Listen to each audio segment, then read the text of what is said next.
Nozaki Hitoshi suddenly found himself trapped inside an unfamiliar forest with nothing but confusion and fear surrounding him. Hunger slowly weakened his body, forcing him to eat strange food while questioning how his life became like this.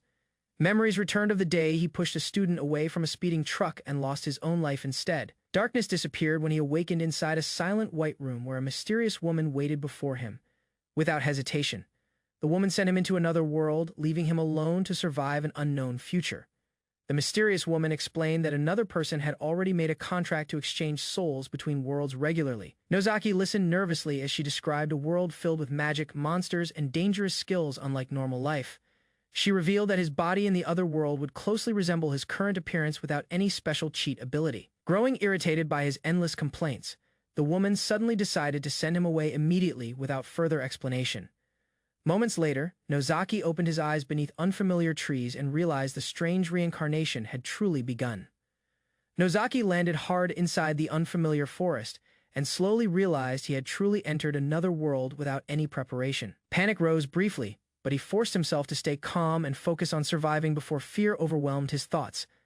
After climbing a tree, he discovered an endless forest stretching far beyond the horizon with no visible village nearby. Understanding the danger around him, Nozaki decided to search carefully for water before exploring deeper into the wilderness.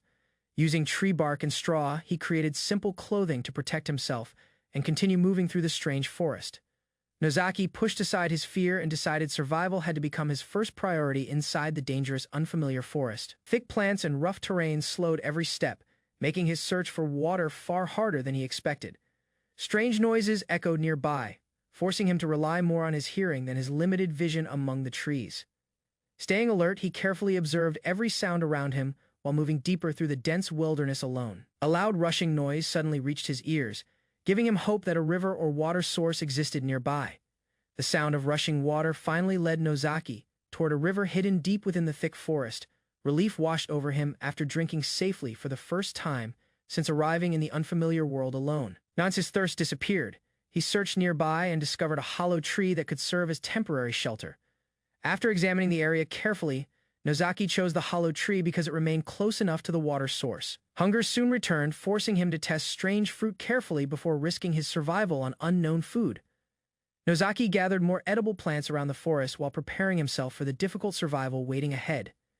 Using dry branches and steady effort, he finally succeeded in creating fire with his own hands for the first time. The warm flames gave him relief and confidence after spending days struggling alone inside the endless wilderness. While resting beside the fire, Nozaki planned to hunt animals and preserve food before leaving the dangerous forest behind. Suddenly, a strange screen appeared before him, making him realize this world contained abilities beyond normal understanding. A strange status screen appeared before Nozaki, revealing that his only skill in this world was karate at level 1. Instead of feeling disappointed, he accepted the simple ability and believed it matched his survival experience perfectly. Standing alone beneath the dark forest sky, Nozaki decided he would continue surviving with only his own strength. Remembering animal behavior, he carefully built a trap near the water source and waited silently for prey to appear. Before long, a cautious rabbit approached the area, giving Nozaki his first real chance to secure fresh meat. While waiting near the trap, Nozaki suddenly sensed movement approaching from deeper within the silent forest. Several goblins soon appeared from the trees, carrying crude weapons and moving together like experienced hunters searching for prey. Hidden above them, Nozaki froze after realizing the fantasy creatures from stories truly existed inside this dangerous world. Instead of running immediately, he quietly watched the goblins and considered whether defeating one could increase his experience level. Moments later, a goblin discovered the trap nearby and began searching the area carefully for whoever had created it. Several goblins crowded around the hidden trap while Nozaki observed them carefully from the safety of the trees above. Suddenly, the trap snapped loudly, destroying his chance to remain unnoticed any longer. Gripping a sharpened branch, he leaped downward and accepted that escaping peacefully was no longer possible. One powerful strike shattered a goblin instantly, showing that his karate experience still carried deadly force in this world. Blood and panic spread across the clearing as Nozaki continued attacking the remaining goblins to survive the encounter. A fast kick struck the first goblin directly, sending the creature crashing backward before it could react properly. Another enemy rushed forward screaming wildly, but Nozaki stayed focused and prepared his next attack carefully. Remembering his karate training, he controlled his breathing and waited for the perfect opening during the chaotic fight. The final goblin exposed its guard while charging recklessly, allowing Nozaki to counter with a powerful straight punch. After landing a clean strike across the creature's face, he watched the goblin collapse and realized he had survived. Confusion crossed Nozaki's mind as the remaining goblin continued attacking wildly without protecting its own weak points. Stepping away from the heavy swings, he realized careless movements would only create dangerous openings during the fight. Instead of rushing forward, Nozaki intentionally exposed a gap in his defense to lure the goblin into charging recklessly. The creature immediately attacked from above, believing it had finally cornered him inside the clearing. At the final moment, Nozaki redirected the strike with a precise karate block and seized control of the battle. Seizing the opening he created, Nozaki struck the goblin hard and forced the creature down onto the ground. Without showing hesitation, he finished the enemy completely before it could recover and continue attacking again. Silence slowly returned to the clearing as the bodies of the defeated goblins lay scattered across the battlefield. Breathing heavily, Nozaki stared at his trembling hands and realized he had survived a fight against real monsters alone. Nearby, smoke from the fire and drying meat reminded him that survival inside this brutal world had only just begun.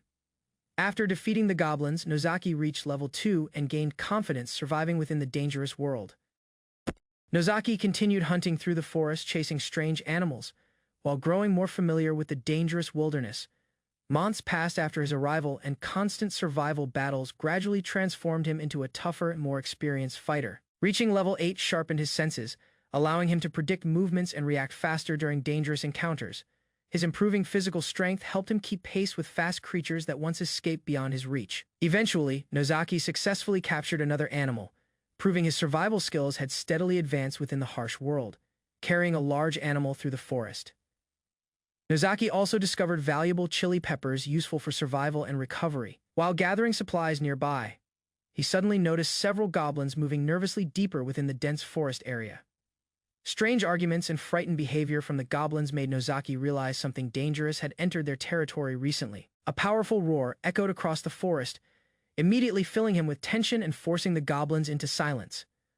Moments later, a massive figure appeared from the darkness, making both the goblins and Nozaki freeze in fear. A massive hobgoblin emerged from the forest carrying heavy weapons and wearing armor far stronger than ordinary goblins. Hidden nearby, Nozaki immediately realized the creature stood far above the enemies he had defeated before.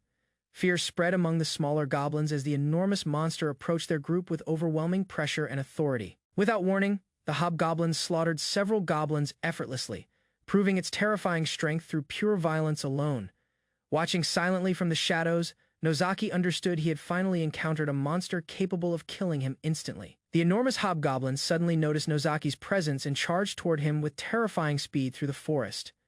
For the first time since arriving in this world, Nozaki realized he had become the hunted instead of the hunter. Panic pushed him forward as he sprinted desperately between the trees while the monster continued chasing closely behind him. Although the distance slowly widened, Nozaki understood the hobgoblin could still track him using its sharp senses. Deep within the endless forest, he accepted that his once safe hunting ground had become extremely dangerous now. Fear continued shaking Nozaki as he realized fighting the hobgoblin directly would only lead to certain death. Leaving behind the shelter that protected him for months, he quietly escaped deeper into the unfamiliar wilderness alone. Careful movements through rivers and dense trees helped him hide his trail from monsters searching across the forest. After climbing beyond the forest cliffs, Nozaki finally discovered mountains and lands he had never seen before. Exhaustion soon forced him to rest beside a quiet pond while preparing himself for the dangerous journey ahead. While resting near the pond, Nozaki suddenly noticed a strange deer silently watching him from the opposite side. Heavy rain later soaked the forest, leaving him exhausted and desperate to eventually find another human settlement nearby. During the storm, a dangerous beast wandered close enough to force Nozaki into hiding beneath thick mud for safety. Relief came only after the monster finally disappeared deeper into the forest without discovering his presence. Soon afterward, unfamiliar sounds echoed nearby again, making Nozaki fear another beast or possible goblin encounter approaching him. Hidden within the bushes, Nozaki finally discovered another human living alone deep inside the dangerous forest. Carefully approaching the stranger, he realized the figure was actually a frightened young woman gathering food nearby. Excitement overwhelmed him after months without human contact, causing his sudden appearance to alarm the terrified girl immediately. Panic spread across her face as Nozaki desperately tried stopping her from running away deeper into the forest. Moments later, misunderstanding his appearance completely, the frightened girl escaped while mistaking him for another dangerous goblin creature. Hearing the hobgoblin nearby again, Nozaki immediately realized the monster had continued hunting him without stopping. Determination filled his mind as he understood the creature intended to kill him from the moment they first met. Spotting the frightened girl captured by the hobgoblin, Nozaki felt relief knowing she was still alive and unharmed. Anger replaced fear when he watched the monster grab the helpless girl deep inside the forest. Without hesitation, Nozaki leaped from above and charged toward the hobgoblin to rescue her before it escaped. Swinging down from the trees, Nozaki launched himself toward the hobgoblin while carrying the frightened girl away from danger. A powerful punch struck the monster directly across the face, forcing its head backward from the sudden impact. Both fighters crashed onto the ground moments later as the girl escaped from the hobgoblin's grasp safely. Shock crossed Nozaki's mind after realizing the massive creature barely reacted despite taking his full attack directly. Protecting the terrified girl behind him, Nozaki ordered her to escape while preparing to face the monster alone.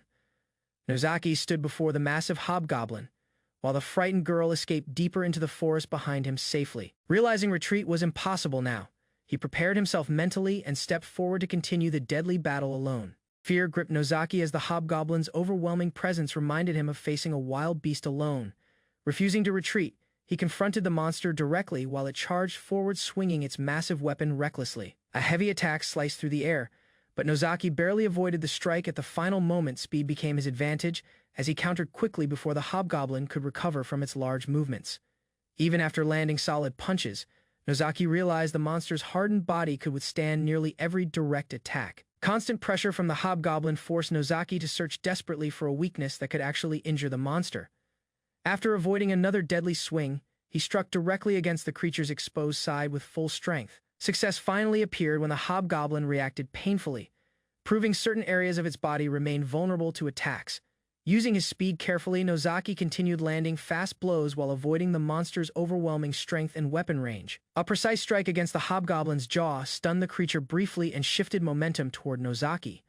During the battle, repeated strikes gradually injured the hobgoblin, giving Nozaki confidence that the battle could still be won somehow. Despite blocking carefully, he realized the monster's attacks remained wild, heavy, and difficult to predict. Completely one brutal blow suddenly hurled Nozaki backward, sending his body crashing hard across the forest ground painfully.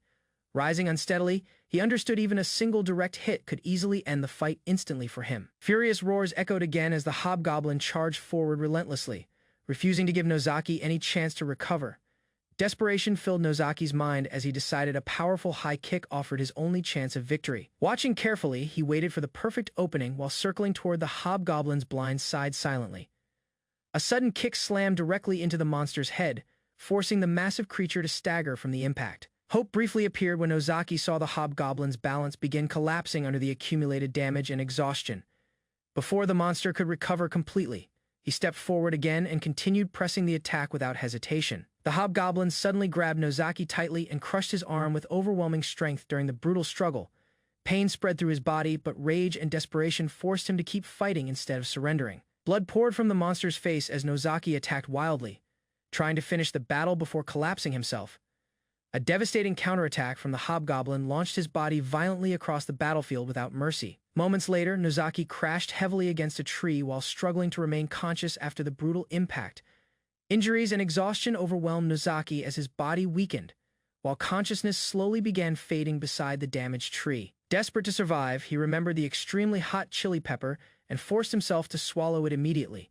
Burning pain spread through his body just as the hobgoblin charged forward. Determined to finish the battle completely, refusing to accept death, Nozaki clung to the thought of seeing the rescued girl alive again someday. Moments later, the monstrous hobgoblin reached him once more while he struggled desperately to remain standing. Tears streamed down Nozaki's face as pain, exhaustion, and desperation pushed his body beyond its normal limits completely. The hobgoblin attacked again, but the burning effect from the chili pepper suddenly disrupted the monster during combat. Realizing the strange plant worked against goblins too, Nozaki forced himself forward despite the overwhelming agony spreading everywhere. Using the opening immediately, he drove a brutal knee strike directly into the hobgoblin's face with full strength.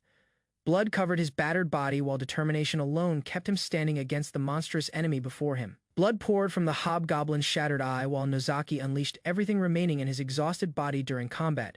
Using his final strength, he carried the massive enemy forward before both fighters violently collapsed onto the ground. Silence spread across the battlefield as Nozaki stared upward, barely conscious beside the defeated hobgoblin after surviving the deadly struggle.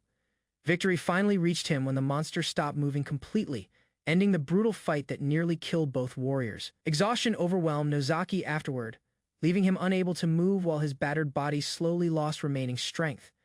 Nozaki collapsed beside the defeated hobgoblin, while his fading vision slowly drifted toward unconsciousness after victory. Suddenly, the frightened girl discovered him alive and rushed closer after recognizing the injured stranger from earlier encounters. Weakly opening his eyes, Nozaki denied being a goblin while distant rooftops revealed civilization beyond the dangerous forest. Nearby houses appeared beneath thick trees, suggesting the pair finally reached the outskirts of a peaceful human settlement. Darkness surrounded the final scene as silence filled the wooden structure where Nozaki's battered body rested afterward. Nozaki suddenly awakened inside a quiet room, shocked to find himself resting safely within a human settlement. Carefully observing the unfamiliar house, he remembered defeating the hobgoblin before collapsing beside the giant tree afterward. Pain spread through his injured body while he wondered whether the mysterious girl rescued him from death. Sitting beside the window, Nozaki realized he had finally reached another world's human society after months surviving alone. Resting on the soft bed afterward, he quietly questioned whether the girl's family once lived inside this peaceful home. Nozaki examined the unfamiliar pillow before the frightened girl suddenly burst into the room calling for him. Confused and defensive, he insisted he carried no strange smell while struggling to understand her fearful reaction. Urgency filled the girl's expression as she warned Nozaki that remaining inside the village meant immediate danger.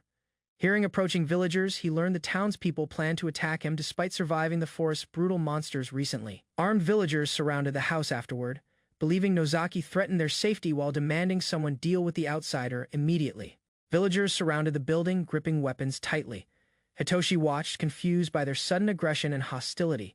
He listened, learning they wanted valuable hobgoblin remains. Greedy imposters masquerading as villagers sought rare monster loot. One man ordered the group to halt. With sword drawn, he approached the house. Suspiciously determined, Belle urged silence. Hitoshi realized her importance. Outside, the pharmacist demanded entrance, claiming to protect the patient. Nobility, threats, and mistrust clashed. Hitoshi stood firm, determined to prove his worth and survive again. She handed Hitoshi the ointment, ignoring threats outside. Her only concern was the patient's safety from behind the walls. Men plotted murder. Hitoshi overheard, masking anger while villagers argued over the pharmacist's usefulness. A sinister voice declared plans to drug her.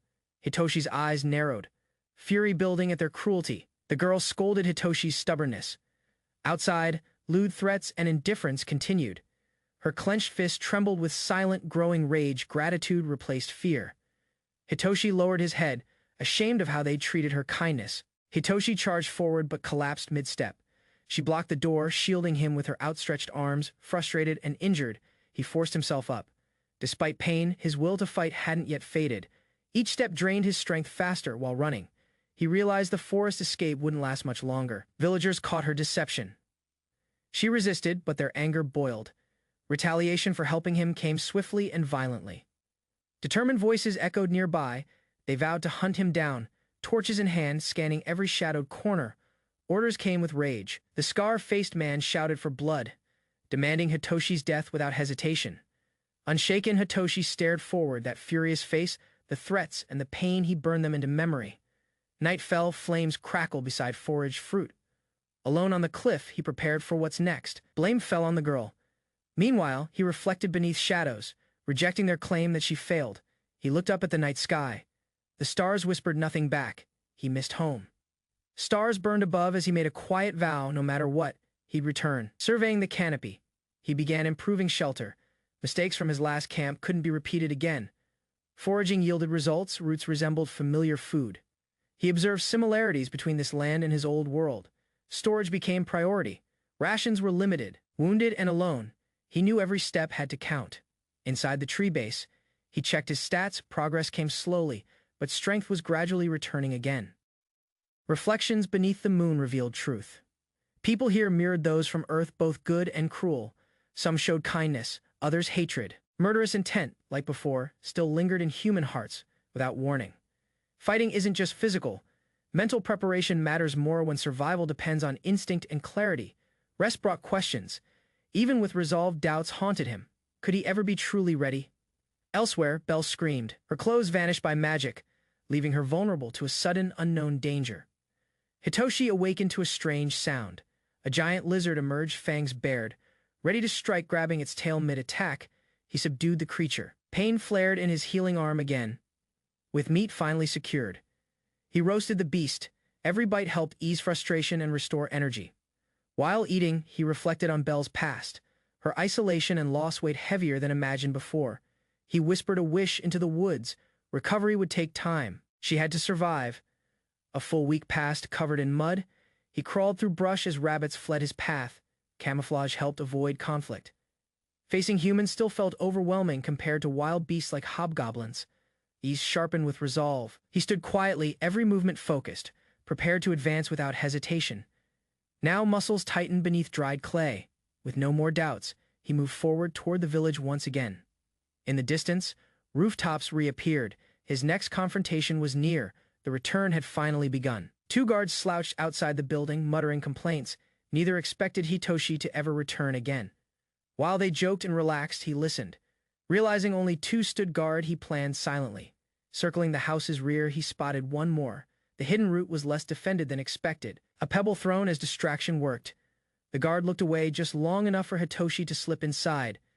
Belle turned toward the shadowed figure. Recognition sparked immediately as her voice trembled in shock and relief. Hitoshi confirmed her safety. Voice trembling, he came back not just to help, but to escape together. She refused to leave. Her duty as a healer bound her to the village's suffering people. Even when he struggled to understand, her words softened him. He respected her unshakable kindness and belief. After freeing the rope, he noticed movement outside. Shouts erupted. Enemies had started surrounding the house quickly. Her voice rang with urgency. Goblins had come in force.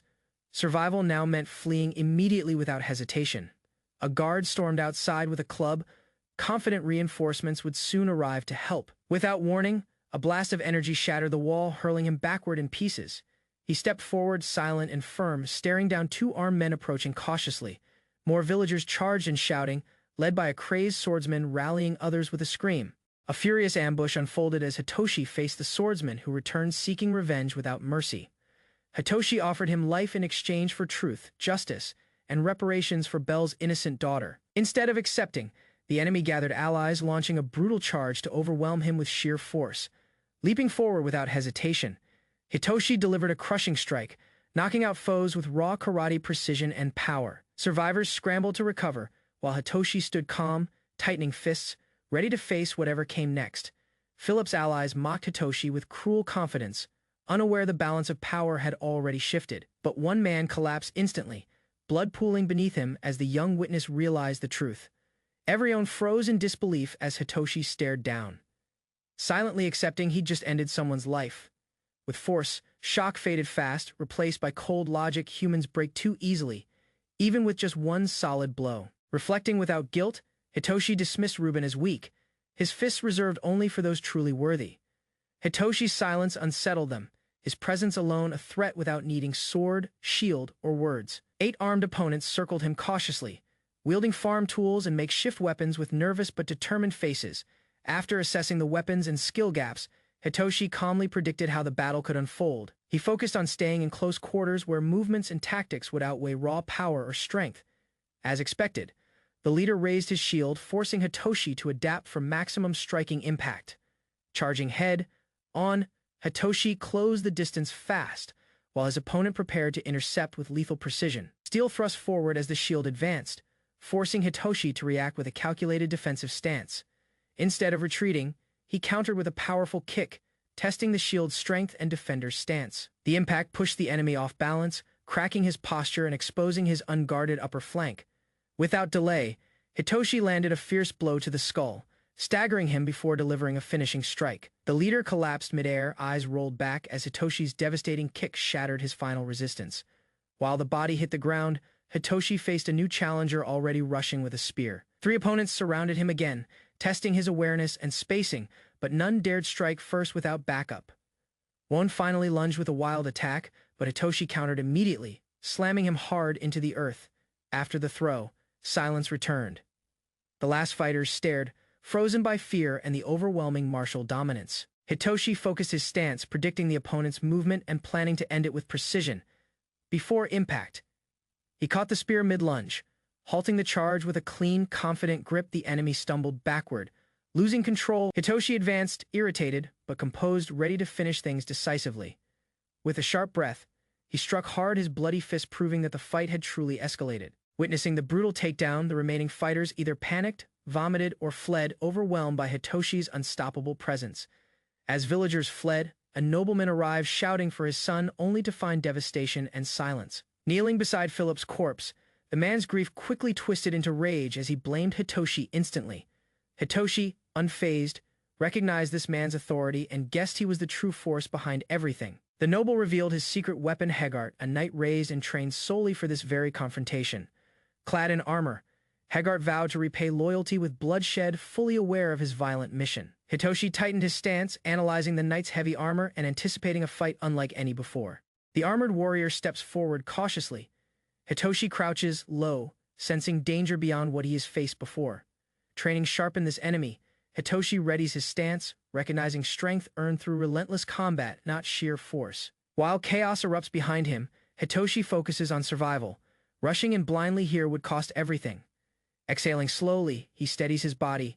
Internal panic fades as calmness spreads from breath to tightened fist. Observing every movement, he studies the knight's shifting stance. Something's wrong with that left leg. Hitoshi recalls his own torn meniscus. Painful rehab taught him how knees affect every movement. Positioning himself carefully, he taunts the knight. Luring him forward would bring the injured leg into range. The knight lunges, trusting his armor. Hitoshi holds steady, waiting for the full extension of that attack. Dodging cleanly, he counterattacks fast. A punch flies close while steel narrowly misses, grazing past his face. Timing was critical. Exploiting the knight's weak knee saved him from being skewered in that charge. The knight braces defensively, tightening his guard. Hitoshi drops low, aiming precisely for the exposed leg, tumbling into position. He locks the joint. Strength alone can't protect fragile limbs inside rigid steel. Pain floods the knight's body. Hitoshi tightens the hold, applying pressure only a trained fighter understands. He climbs the armored frame, clutching tight. Grappling for dominance, he turns the knight's strength into vulnerability. Gauntlets drop, the knight slumps. Hitoshi maintains the choke, ensuring the threat is completely neutralized. The armored body hits the ground. Hitoshi breathes heavily, his hand reaching to confirm the kill. Though victorious, he reflects coldly. Taking a life with bare hands now feels disturbingly natural. He turns away but halts. This isn't finished. His mission leads him toward the coward who planned everything. Confronting the village mayor, Hitoshi delivers justice. The man who ordered his death now begs, trembling. As panic consumes the mayor, Hitoshi mocks his false faith. Divine help never came for tyrants. The mayor rants in panic, blaming others. Hitoshi silently closes in, unwilling to hear more lies. After the scream fades, Hitoshi stands over the fallen man, listing his theft and cruelty aloud. He turns sharply. Something's wrong. The girl Belle might still be restrained inside. He rushes to check. Unexpectedly free, Belle smiles at him. Relief washes over her face as she catches her breath. She explains her escape. Another patient helped her, and she overheard everything the mayor confessed earlier. Belle faces Hitoshi, determined with nowhere else to go. She begs to leave together immediately. He considers her request. With the mayor gone, his presence offers no value to the village. Now both understand the consequences their actions made them outcasts. The villagers would never welcome them again. Before departing, Hitoshi suggests she gather essentials. Belle packs heavily, grateful as he offers to carry everything. Atop the rooftops, they take one last look back. Silence lingers between them before moving forward. Belle smiles sincerely, her trust unwavering. Without hesitation, she invites Hitoshi to continue walking together. They leave the village behind. Her smile, full of hope, etches itself deep into his memory. While crossing the forest path, they plan their route toward the main road and distant safety. Conversation flows as Hitoshi shares misfortunes. Belle reacts with sympathy, laughter, and growing familiarity as travel eases tension. Teasing leads to frustration. Both overreact, arguing over trivial things as their bond starts to deepen. Despite everything, Hitoshi questions himself, feeling strangely content. He wonders if something inside him has changed. Belle leads the way cheerfully. Hitoshi follows, realizing how much easier things feel beside her. She reminds him of someone dear, That resemblance makes talking with her strangely natural and comforting. 3 days later, campfire crackling. Regret surfaces. They skipped an inn and now face cold nights. Sitting near the tent, Hitoshi takes watch. Camping wasn't planned, but responsibility now rests on him. While the girl slept, he secretly checked his abnormal status using a whispered command. To his shock, his level increased to 15 with new conceal and sensing skills. He noticed 2 new titles, Evo Goblin and Monster, and questioned the system assigning such bizarre labels. Realizing the level spike came from killing humans, he feared what war might mean. Hearing the word war, the girl reacted in shock, sensing something was terribly wrong. He asked about war, but she explained the system avoided experience from same-species killing. She prayed, explaining that wars often happened but cross-species battles yielded better experience gains. Hearing the truth, he trembled silently, troubled by what this meant for his recent actions. Realizing the contradiction, he recalled how his levels surged when killing people. Unlike what she described, confused and disturbed, he questioned God, wondering if he was truly human or something else. They continued walking side by side, silence stretching across the path as doubts lingered between them. Hitoshi stared at the ceiling, haunted by a truth. Humans now granted him experience points. Uneasy thoughts kept him awake, knowing exposure could mean exile or death as a dangerous anomaly. A scream shattered silence. Hitoshi turned startled. As Belle stood shocked, caught undressed in her room, Belle flushed. Furious, he apologized, distracted by darker thoughts, barely realizing he'd wandered into the wrong space. Later at the inn, they shared drinks. Peace returned as Rock Cliff neared at last. Hitoshi smiled quietly. Tomorrow marked their journey's end. Belle ate cheerfully, savoring every comforting bite. Her joy masked his doubt. Staying together might curse her future. Yet he still admired her. He convinced himself emotions could be managed. Fall in love, give up, laugh, nothing more to it. Morning arrived with promise. A finger pointed ahead. Rock Cliff stood tall behind fortified stone walls. They approached the towering gates. Hitoshi carried supplies while Belle led, eyes fixed on their destination. Crowds gathered at the city entrance. Travelers waited patiently as guards monitored movement into Rock Cliff. Belle presented a letter during inspection. Hitoshi, tense inside, feared exposure from past village events. Surprisingly, the guards welcomed them warmly. Their connection to clarinets seemed to open unexpected doors. Whispers followed their entry. Citizens recognized her lineage, linking her to Rock Cliff's influential noble family. Within the bustling streets, merchants called out. Trade thrived as Hitoshi surveyed their lively surroundings silently. He felt awkward among the locals, but the city's diversity helped him blend in unnoticed. People moved in and out of buildings. Conversations echoed warmth as families exchanged heartfelt farewells. Belle suddenly called out. Recognizing someone familiar, she rushed forward with emotion. Catching the woman's attention, Belle and Claire embraced tightly. Relief replaced confusion, and tears remained hidden behind softened expressions. Claire thanked Hitoshi calmly after listening. She welcomed Belle inside and offered him sincere appreciation. He paused in silence while Belle called, not realizing this would be their final moment together. A soft smile turned bittersweet as she heard his quiet farewell and saw his eyes.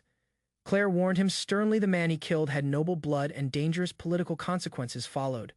Despite her protest, he turned away, leaving only gratitude, concern, and quiet understanding behind with Belle. Tears held back, she smiled faintly, whispering her farewell, treasuring the journey they once shared. Without looking back, he walked away from them both, carrying uncertainty and purpose in each step. After wandering alone, he calmed his thoughts and sat briefly, gathering focus before moving again. Self-doubt crept in, but he reminded himself survival required momentum, not hesitation or emotional weight.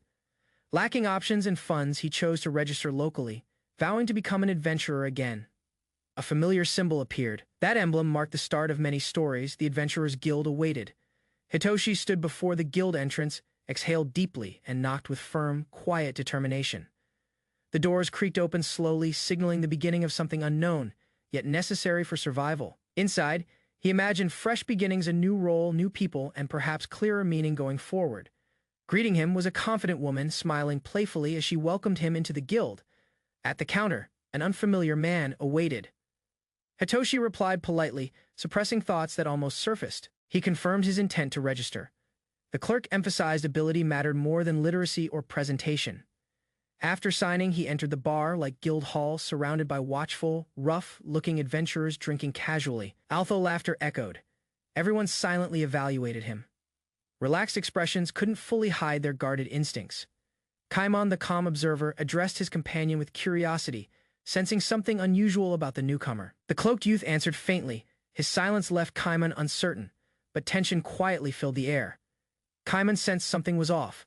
A large man rose behind him, radiating clear hostility. Gans awakened with fury. Words flew as tension escalated, his hand gripping the massive weapon tightly. With a roar, Gans declared his intent to crush the newcomer, ignoring all reason or restraint. Hitoshi locked eyes with a hooded man trembling with rage, demanding to know his business. The man spat insults without hesitation, furious that someone dared to challenge his authority so openly. Turning around, Hitoshi realized too late the man's backup was a towering giant named Gans. Gans grabbed his weapon, irritated. Another man warned them both before things escalated inside the establishment. Despite the tension, Hitoshi clenched his fists, prepared for combat, silently gauging Gans's intimidating strength. Realizing brute force wouldn't work, Hitoshi launched a desperate charm offensive to de-escalate everything. With exaggerated praise, he showered Gans with compliments, impressing even nearby onlookers with dramatic flair. Confident in his approach, Hitoshi smirked, but Gans stayed silent. Clearly unmoved by empty words, suddenly Gans blushed slightly and lowered his weapon. Convinced by Hitoshi's ridiculous yet sincere tone, he laughed internally. Amazed at Gans's shift, he offered drinks to seal the truce. After 2 hours, Gans passed out drunk. Others remained talking, praising his overwhelming battle strength. One man introduced himself as Al, finally offering his name after hours of friendly conversation. Hitoshi sensed Al's sharpness, cautiously replying he masked his past with a wild man persona. Another boy named Kaimon shared quietly. His younger sister had been sold, mirroring Hitoshi's own story. Meanwhile, Gans vanished into a room with women. Hitoshi awkwardly responded to introductions around him. Hitoshi politely asked about the area, admitting his ignorance due to a sheltered childhood upbringing. His curiosity grew as the locals revealed borders, power groups, and mysterious forest-controlled regions nearby. Carefully studying the map, Hitoshi memorized names of empires, kingdoms, and safe areas for civilians. Their conversation shifted to light-hearted tales. Laughter filled the room as drinks and stories flowed. As the night ended, Hitoshi left warmly, having earned trust and potential allies in town. After returning upstairs, Hitoshi paused briefly, soaking in the calm silence of the night. He checked his coin pouch. Funds were dwindling, not enough for weapons or equipment upgrades. Belle tried to help, but Hitoshi refused the offer, determined to survive on principle. She grinned slyly, insisting it was a loan with double repayment as the only condition. Later that night, Hitoshi curled up in frustration, berating himself for being broke and prideful. Washing his face at the well, Hitoshi reflected on risks and resolved to act. Back at the tavern, Gans and Al reacted in shock to Hitoshi's bold statement. Hitoshi stepped forward, declaring his intent to join Gans's adventuring party despite being inexperienced. He confessed his dream of becoming strong like Gans, believing this was his only path. Gans doubted him, questioning his worth. Al explained Hitoshi's background, trying to calm the tension. 5 core stats defined every role. For adventurers, strength and endurance were most essential. Al explained how base value and level determined potential. High stats meant stronger career paths. Hitoshi learned those values came from natural build. Most adventurers were physically superior from birth. Without rare talents like Kaimon, ordinary people had no place in elite parties long. Termal revealed their group lacked a scout. A rare detection skill remained impossible to fill. Realization struck he possessed rare scout tree skills, sense presence and conceal presence, both highly uncommon. Skepticism followed. Gans demanded proof, and Al explained skills must be demonstrated, not just claimed. They visited the armor shop. Kaimon examined the selection carefully, making a logical first choice. Al negotiated fiercely while smiling sweetly. Meanwhile, Gans intimidated the merchant with sheer physical presence. A sturdy chestplate was finally purchased. Hitoshi secured his first real equipment at last. Grateful for the support, he thanked Gans, surprised by how much help he'd received. Motivated by kindness, he promised to pass. Gans laughed, downplaying failure with a playful smack. Gans joked darkly if Hitoshi died, his gear would be reclaimed and sold without hesitation. Tomorrow's test loomed ahead.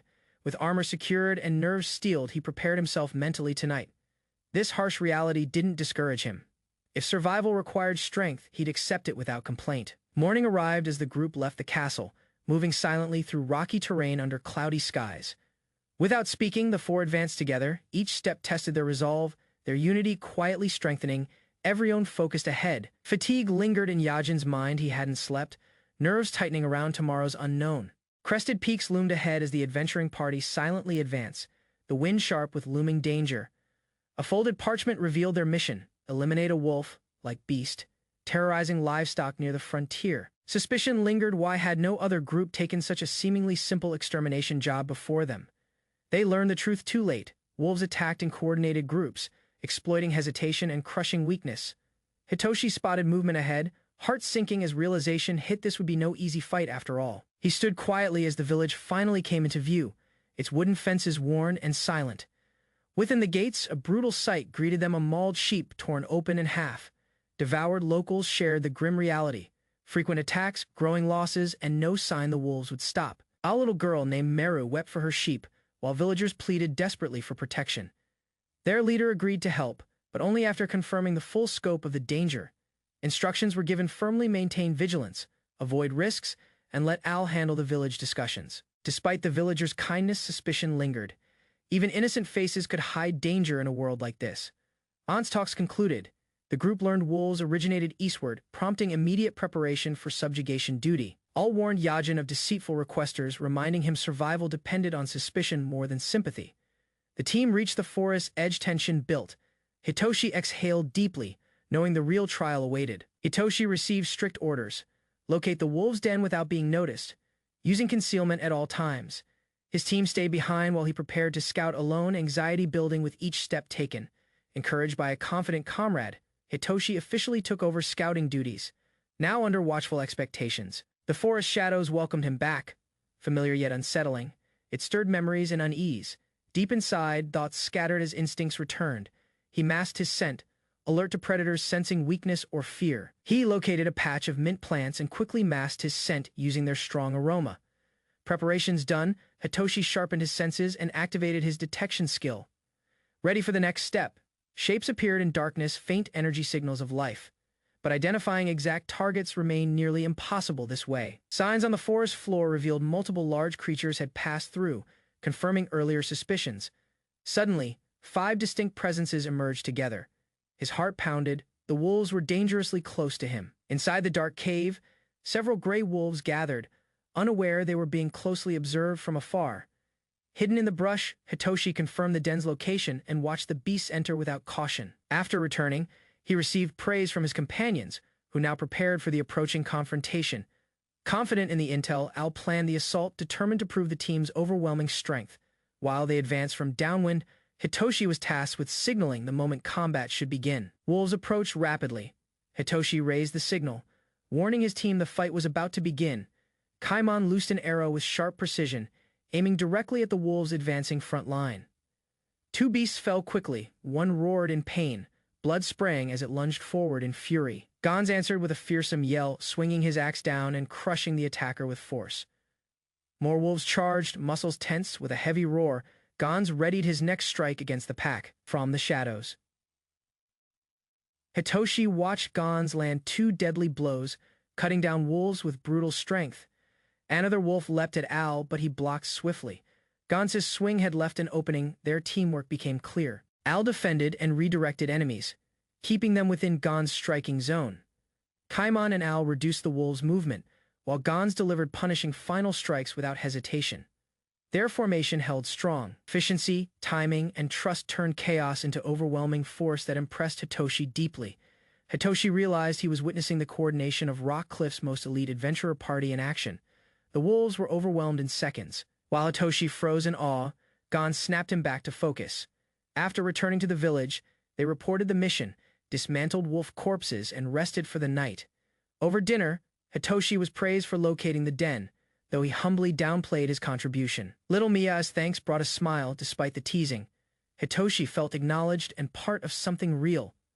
Under the quiet night sky, Hitoshi reflected on overcoming his very first battle as adventurer. The next morning, Hitoshi arrived at the Rockcliffe Adventurer Guild, heart pounding with cautious anticipation. Inside, lively adventurers shared laughter and drinks while Hitoshi's eyes gleamed with nervous joy for his reward. His name was finally called, a heavy pouch dropped before him, and gratitude burst from his chest. Though unsure he deserved it, Hitoshi was told his efforts saved lives and earned real compensation. Left behind in silence, he reflected on danger, pressure, and what path to choose next alone. He stood silently in thought, uncertain how to chase peace like the others had found. His stomach rumbled as he considered his next steps, realizing food might ease his wandering mind. A full roasted bird landed before him, overwhelming his senses with warmth and savory aroma instantly. Tearing into meat, Hitoshi felt reborn. He'd never tasted anything so rich since arriving in this world. The cook smiled, explaining food's rarity and cost, urging him to earn honestly if he wanted more. A heavy footfall shook the earth as Hitoshi stood ready beside the bizarre feathered creature. Above the cliff, the adventurers surrounded the battlefield, awaiting the perfect signal to begin their assault. Suddenly, arrows flew. One struck the beast beside Hitoshi, forcing him and Gonz to retreat quickly. With brutal strength, Gonz struck down the monster's head while Hitoshi watched the coordinated kill unfold. Since that battle, Hitoshi completed missions with Gonz, learning teamwork and earning every hearty meal shared. While others joked, Hitoshi explained balanced meals, stressing health and nutrition as key to survival. A silly debate over numbers broke out, with Gonz yelling about fingers and losing his temper. Trying to lighten the mood, Hitoshi teased him with logic, turning tension into laughter around the table. Gonz awkwardly raised his foot, promising to practice counting and remember his numbers from now on. That evening, Hitoshi walked through the guild full and content, slowly adapting to life in Rockcliffe. One day, Gonz reacted with suspicion after hearing their next job involved subduing gray wolves. The team recalled the previous mission's ease, wondering if this request would truly be the same. Upon arriving, a village elder greeted them warmly, expressing relief and gratitude for their return visit. While the elder began his explanation, Hitoshi sensed this mission might unfold differently than expected. Before entering the forest, unease grew among the party as the air felt heavier than usual. After scouting alone, he returned with news the wolves' den had changed and tension quietly rose. New terrain offered one tactical chance, but doubts stirred as the idea involved provoking the wolves. Confidence filled his voice as he argued his speed and purpose, requesting the team's full trust. He marked the trail with blood and approached the entrance, knowing one mistake meant certain death. Trailing the scent, glowing eyes emerged from shadows while he stood firm and called them out. From the den, glowing eyes emerged. A pack of gray wolves charged straight toward Hitoshi's trail. He turned mid-sprint, glanced back, and announced the real hunt was just getting started. Wolves pursued relentlessly, snapping jaws at his heels as he dashed deeper into the dense forest. Careful steps led him toward the clearing where allies awaited, tension rising with every closing second. Hidden and ready, the party waited in formation while worry grew at Hitoshi's delayed arrival. Bursting from the brush, Hitoshi reached the clearing and signaled silently as eyes met his. Without slowing down, he shouted a warning. Gray wolves closed in fast, and battle was moments away. An arrow launched from cover while Gonz and the others moved into their coordinated attack positions. Clashes erupted all around, shields blocked, axes swung, and wolves fell quickly under disciplined, overwhelming force. Relief swept over Hitoshi as he watched from a distance. Seeing the plan working perfectly, a strange presence in the forest sent chills through him as rustling intensified from within. More glowing eyes appeared beyond expectations, and panic struck. This wasn't the 5 wolves they were told. 10 new units approached fast, and none had time to ask how or why. Among them was something different, something unknown, radiating a pressure far beyond ordinary gray wolves. The sound of approaching enemies tightened his chest. Hitoshi calculated his chance of survival alone. Others debated staying or fighting, but he clenched his fists, valuing survival over shallow companionship or duty. Guilt surged as memories of his scouting mistake resurfaced. Turning away now would haunt him forever. He ran back toward the battle. Facing the beasts, he chose to fight rather than escape again. Muscles coiled, he launched a precise kick. Targeting their vitals, he countered with practiced, deadly force. One beast lunged low with speed. Hitoshi recoiled, surprised by how fast it could counterattack. He rolled through the grass, narrowly evading danger. Pain surged as the enemy grazed his exposed flank. Realizing his wide attacks missed, he analyzed the creature's rhythm, adjusting stance to prepare a tighter strike. Focusing fully, he angled his torso, pivoted sharply, then aimed a decisive kick at its advancing snout. The enemy's neck twisted from the blow. As it collapsed, Hitoshi readied himself. 2 more remained nearby. Retro confirmed their kills while standing over fallen beasts, asking if the others were finished as well. Frozen in realization, Hitoshi listened. They had fought hard, but reinforcements had already arrived too late. Across the clearing, a larger force of wolves appeared. Both men braced as new danger loomed. Among the pack stood a dominant creature. Its abnormal size confirmed the source of their earlier dread. A black wolf revealed itself larger, fiercer, and unlike anything Hitoshi had encountered since arriving in this world. A deep howl echoed across the clearing, triggering a unified charge from the disciplined wolf pack. Tension spiked. Fists raised, Hitoshi steadied his stance while another warrior drew his blade to assist. Wolves surged forward with terrifying speed. Hitoshi noticed the black wolf remained still, watching from behind, every own braced for impact.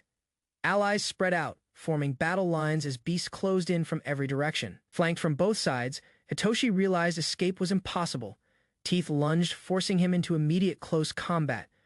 A quick slash tore into his leg. He staggered alert as another wolf circled behind, surrounding him carefully. The beasts avoided direct confrontation. They struck quickly, then retreated to keep control. Strange coordination hinted at something deeper. He sensed tactics, unlike the scattered behavior of common gray wolves. Bleeding from multiple wounds, his thoughts raced. Staying defensive would only end in exhaustion, collapse, and eventual death. Determined to live, he focused everything into resolve no matter what. He would survive and fight. A lone wolf charged again. He clenched his blade, knowing this strike required calculated sacrifice. Neither side blinked, inches from death. Both predator and prey committed to a final, violent clash. Blade met flesh. Steel pierced through muscle. A fresh wound opened across his face mid-retaliation. Vision blurred with blood, yet he stood firm even now. His guard didn't waver when wolf circled cautiously through the grass. Injury clouded awareness, making movement more difficult to track. Pockets held unexpected tools, coins, and spices. Improvised weapons were his only chance against relentless speed. With a sharp motion, he tore the pouch, preparing to launch its contents mid-encounter. Spices and silver scattered outward. The distraction bought a crucial second to reposition and strike decisively. A powerful punch connected mid-charge. Impact landed between the eyes, dropping the beast with immediate force. Breathing steady, he sensed a shift. The real threat was finally moving. Black Wolf approached. Black Wolf lunged without hesitation. Its claws slammed into his chest, knocking breath and balance away. Eyes widened as pain surged. While comrades fought nearby, he gripped the beast's head with raw desperation. The beast slammed him down. Snarling violently, breath foul, claws scraping against his armored chest. Panic flared as claws began slicing through metal, each strike pushing closer to vulnerable flesh beneath. Bloodied hands trembled while straining upward, struggling to hold the monster's crushing weight from descending further. Desperation surged in his mind, muscles weakening. No escape. Death loomed closer with every passing second. Resolve exploded within him. Roaring with fury, he pushed upward, refusing to die under this beast. Hitoshi struggled beneath the beast's weight, hand closing around the pouch hidden beside him. Eyes narrowed with resolve, he crushed the spice packet, flinging it into the monster's snarling face. The creature reeled, howling in pain. Hitoshi seized the moment, locking his legs around its limb. With every muscle burning, he twisted violently, throwing the beast off balance and onto the ground. He clung tightly as it bucked upward, jaws wide in a furious, desperate attempt to escape. The beast thrashed wildly, but Hitoshi clung tighter, locking his grip with unyielding determination. His body screamed in pain, yet he held on. A wear release meant instant death. Flesh tore beneath his arm, warm blood soaking his sleeve as the monster's strength faltered. Its breath grew ragged, muscles weakening, eyes widening in panic as death drew closer. Finally, the creature collapsed under him, twitching once before falling still, lifeless in the grass. Hitoshi stared at the beast's lifeless face, heart-pounding disbelief written across his bloodied features lying motionless beside the corpse. He whispered to himself, drained completely from the brutal fight. His eyes wandered to distant movement. Another pack still fought, but allies seemed to be winning. Heavy footsteps approached through the grass, prompting him to rise weakly and face a new figure. Accepting his oversight calmly, he confessed his failure, ready to face judgment without regret or fear. Hitoshi's strength and grit were recognized, earning surprise praise from the warriors who observed everything unfold. Even the calm, long-haired knight expressed admiration, calling Hitoshi capable enough to join their ranks officially. While others examined the corpse, a cloaked man prepared to recover something important from its remains. After slicing carefully, he located the embedded item, prompting excitement as the others gathered around curiously. From within the beast, a glowing object emerged. One warrior confirmed it was a magic stone. The long-haired warrior explained magic stones were rare, valuable, and formed inside long-lived monsters like this. He added it could power magical tools or fetch high prices as a consumable catalyst. Once the dissection ended, they headed toward the village, preparing to meet someone important face to face carrying the beast's hide as proof, they approached the village head, who looked completely shocked. Anger surged from the bald warrior, blaming the head for their near-death battle with the beast. Gon's fury nearly ended in violence, but Al stepped in and blocked the second fatal strike. The truth came out: deception to save money endangered lives by underestimating the enemy count. Al, frustrated he missed the lie, pushed hard for reparations, negotiating with the village head. Later that evening, they camped under the stars, exhaustion softened by their well-earned payment and relief. As stories were shared by firelight, Hitoshi finally felt accepted as part of the party. Returning from the journey, he spotted Rock Cliff's ramparts and felt a strange familiarity growing. Despite its rough reputation, the city now felt warm, like a place he belonged to. After checking his status, he was shocked defeating the Black Wolf hadn't increased his level. Instead, he received a strange title, making him question the gods and the leveling system. Reflecting bitterly, he remembered surviving naked in the forest only to be mocked like this. The gods smiled mockingly, showing amusement at Hitoshi's misfortunes and emotional breakdown. Clenching his fist, the man swore defiance, determined to control his fate and future. Under the night sky, he made a vow to pursue happiness with unshakable resolve. Gons and his crew wasted their earnings on indulgence, refusing more quests until money disappeared. Days passed quietly. Hitoshi rested in bed, untouched by urgency, letting time slip by unnoticed, awaking late. He stretched deeply. For once, peace and free time welcomed him in this world. Afternoons brought routine. He chatted with the grumpy guild receptionist, gathering bits of information between lazy meals. Through their talks, Hitoshi learned barriers formed every 5 levels, requiring stronger monsters to overcome. Monsters beyond level 15 belonged to rank 4, their presence alone enough to make adventurers hesitate. Ordinary blades were useless. Only black steel weapons worked, and they cost more than entire quests. With high risk and no real reward, adventurers settled comfortably at level 15 without questioning further. Hitoshi lay on his bed again, quietly turning over the weight of that invisible barrier.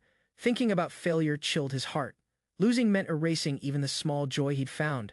A single question rose in Hitoshi's mind as he clenched his fist with quiet resolve. Practicing strikes, he suddenly noticed an unfamiliar tension coursing through his arms and legs. Each step felt subtly heavier. It wasn't illusion, something had shifted within his body's movements.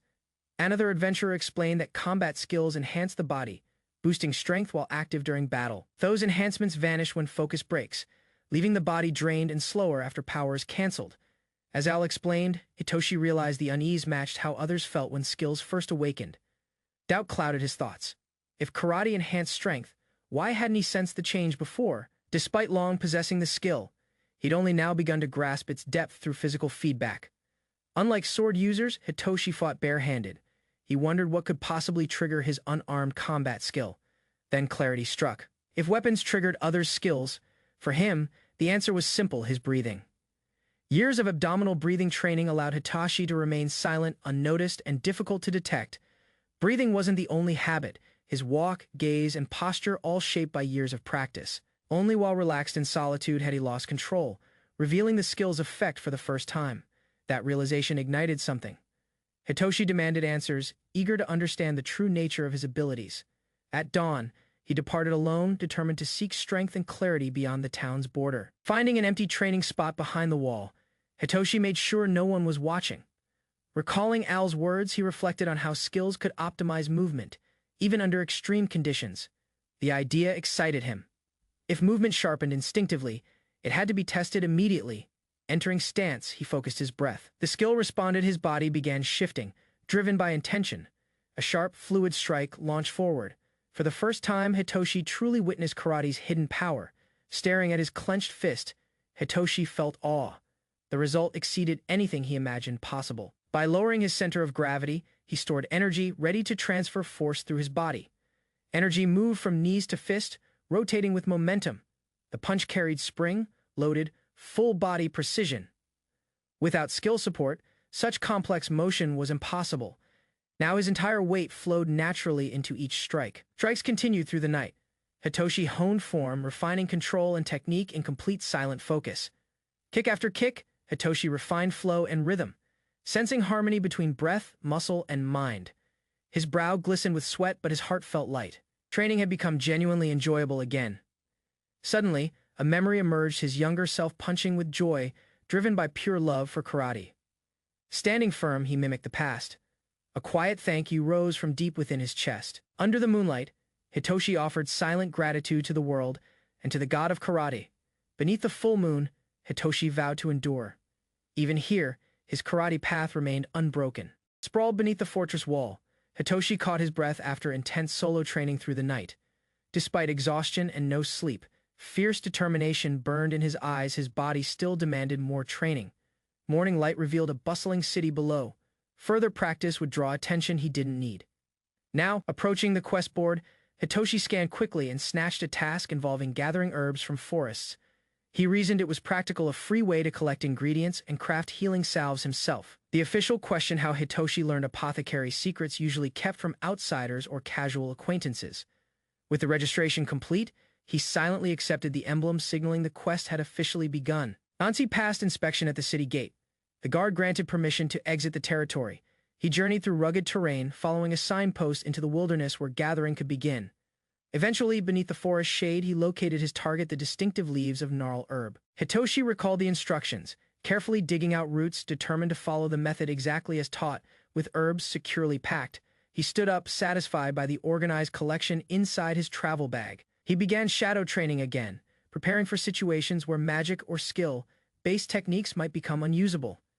Next, he experimented with combining presence detection and karate, eager to refine each ability through hands-on testing. Though fatigue weighed heavily, he smiled, satisfied by progress and the thrill of growing stronger each day.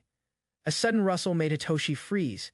His senses flared as he detected something nearby approaching silently. Without turning, he identified a deer, surprising himself with the certainty of that unseen recognition. More silhouettes emerged in his awareness: spiders, birds, each sensed clearly through growing familiarity with presence. Previously vague sensations now sharpened into detailed outlines. He could differentiate every creature around with precision.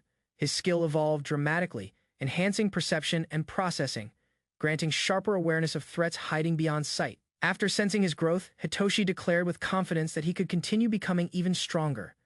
At the guild, he picked another quest. The clerk acknowledged his growing effort and persistence, gratefully receiving the request. Hitoshi mentioned preparing salves for party members, showing thoughtfulness beyond personal goals. Suddenly, the clerk warned him directly. Hitoshi, now known as Yajin, was being actively targeted. Criminal groups had heard rumors of his savings, viewing him as a valuable and easy target. The warning was clear: ruthless groups would not hesitate to kill for profit or gain. Wearing a hood, Hitoshi moved cautiously through the streets, alert to every glance and movement. Although he tried to stay calm, his mind struggled not to view everyone as a threat. As he exited the city walls, unfamiliar footsteps followed behind him with growing closeness and intent. Our group of shadowy figures emerged from behind criminals with weapons, silently closing in on Hitoshi right after his inner warning. Hitoshi sensed three enemies moving steadily through the darkness. They had tracked him since leaving the city. Their intent and precision revealed professional-level danger. Judging by their movement and awareness, they weren't simple bandits but experienced, coordinated killers. Retreat would only expose him more. The forest offered the best chance to counterattack. He entered the woods carefully. The enemy followed without hesitation, unaware he was preparing for confrontation ahead. The thugs confronted Hitoshi directly. Hidden nearby, he waited, ready to reveal himself and respond. He stepped forward calmly. The lead attacker grinned with confidence, mistaking Hitoshi's courage for weakness or fear. Their demand was blunt surrender, valuables, and hidden fortune, or die in the quiet forest. Hitoshi exposed their bluff, claiming protection from a powerful party, forcing them to reconsider their next action. To their surprise, one member Gons turned on them, revealing an unexpected betrayal mid-conflict. Feigning retreat, Hitoshi dashed into the woods, taunting the enemies and triggering their angry pursuit. He wasn't fleeing blindly, turning escape into tactical movement, ensuring the confrontation happened on his terms. With a firm resolve, he shouted his determination to survive and prove adventurers deserve respect. All sides locked eyes with burning intensity. No more talking. The battle between them was about to begin. Hitoshi sprinted across the forest floor, leaping over roots as furious pursuers closed in behind. Angry voices and weapons followed, but he focused ahead, each step widening the gap between them. Recognizing their heavy armor and size, he counted on endurance and agility to gain an advantage. One soldier tripped over uneven terrain, giving Hitoshi the moment he needed to vanish from sight. Without hesitation, he activated his concealment skill, blending perfectly into the forest shadows to evade capture. Hitoshi remained motionless behind the tree as the confused enemies ran blindly past his position. The armored man slowed down, searching the area, unaware Hitoshi had already stepped into striking range. A swift palm strike to the throat knocked the soldier off balance, stunning the trailing companion. He followed with a precise kick, aiming directly at the soldier's ribs with calculated force and timing. While one groaned in pain, the other collapsed forward and Hitoshi prepared to finish them quickly. The last enemy charged while screaming. Unaware, Hitoshi had already predicted his movements and prepared accordingly. Hitoshi deflected the sword with his palm, maintaining balance and waiting for the perfect counter moment. Instead of retreating, he struck forward decisively, launching a sharp jab straight toward the enemy's face. The punch landed with precision, forcing the armored opponent to stumble, fall, and lose his grip. Watching his opponent collapse, Hitoshi calmly analyzed the motion and force used to finish the engagement. The last man struggled to stand, gripping his sword as Hitoshi silently approached without hesitation. Trembling and desperate, the man begged for mercy, offering promises in exchange for his worthless life. Without speaking, Hitoshi turned away, leaving the broken man behind and disappearing into the quiet forests. Silently, the survivor cursed him under breath, vowing revenge while hiding his humiliation behind lowered eyes. From nearby shadows, Hitoshi observed and gripped a stone, preparing in case of sudden betrayal. Scattered armor lay discarded. A voice confirmed Hitoshi had killed using only a single thrown stone.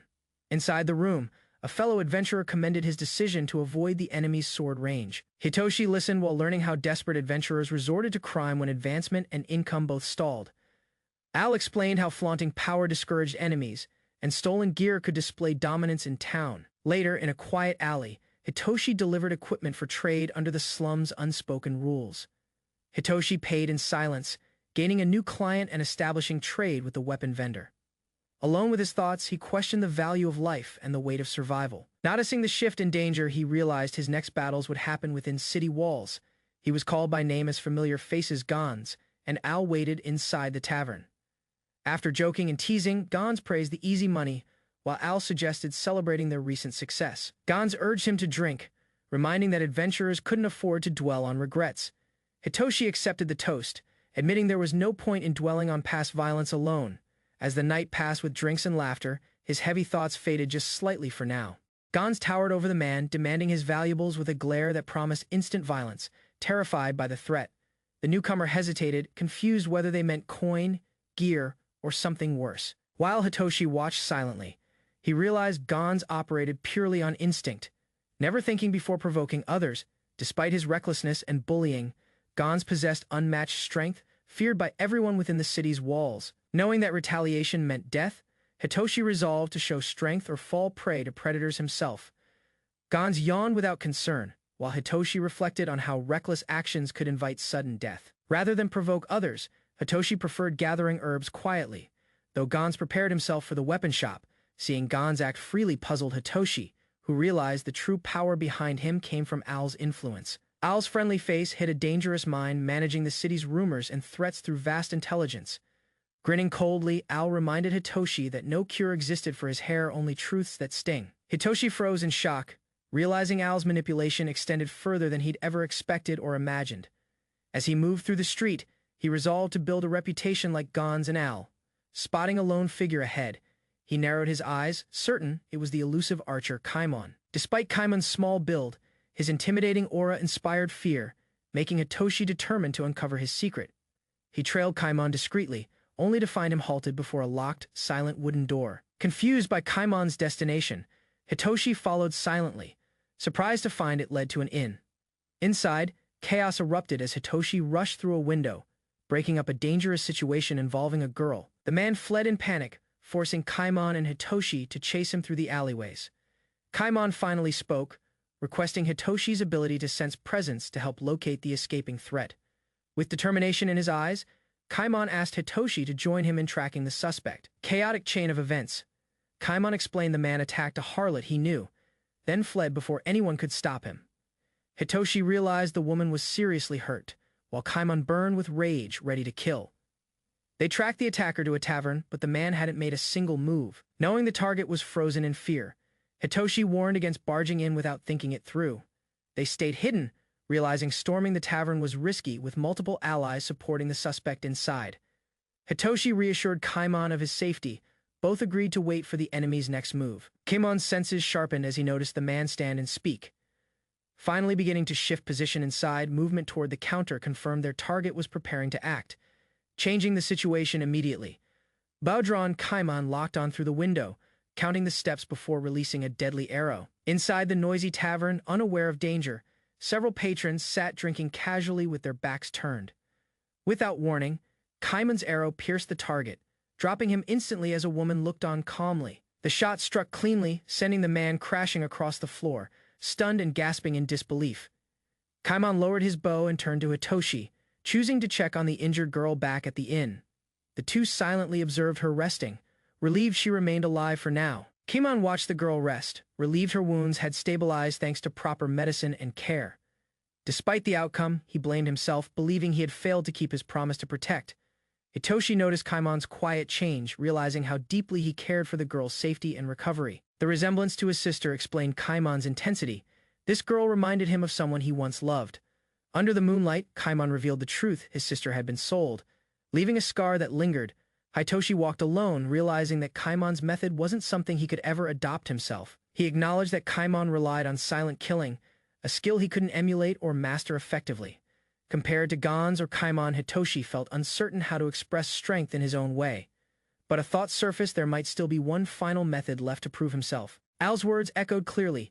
City stagnation and disorder came from adventurers stuck at level 15.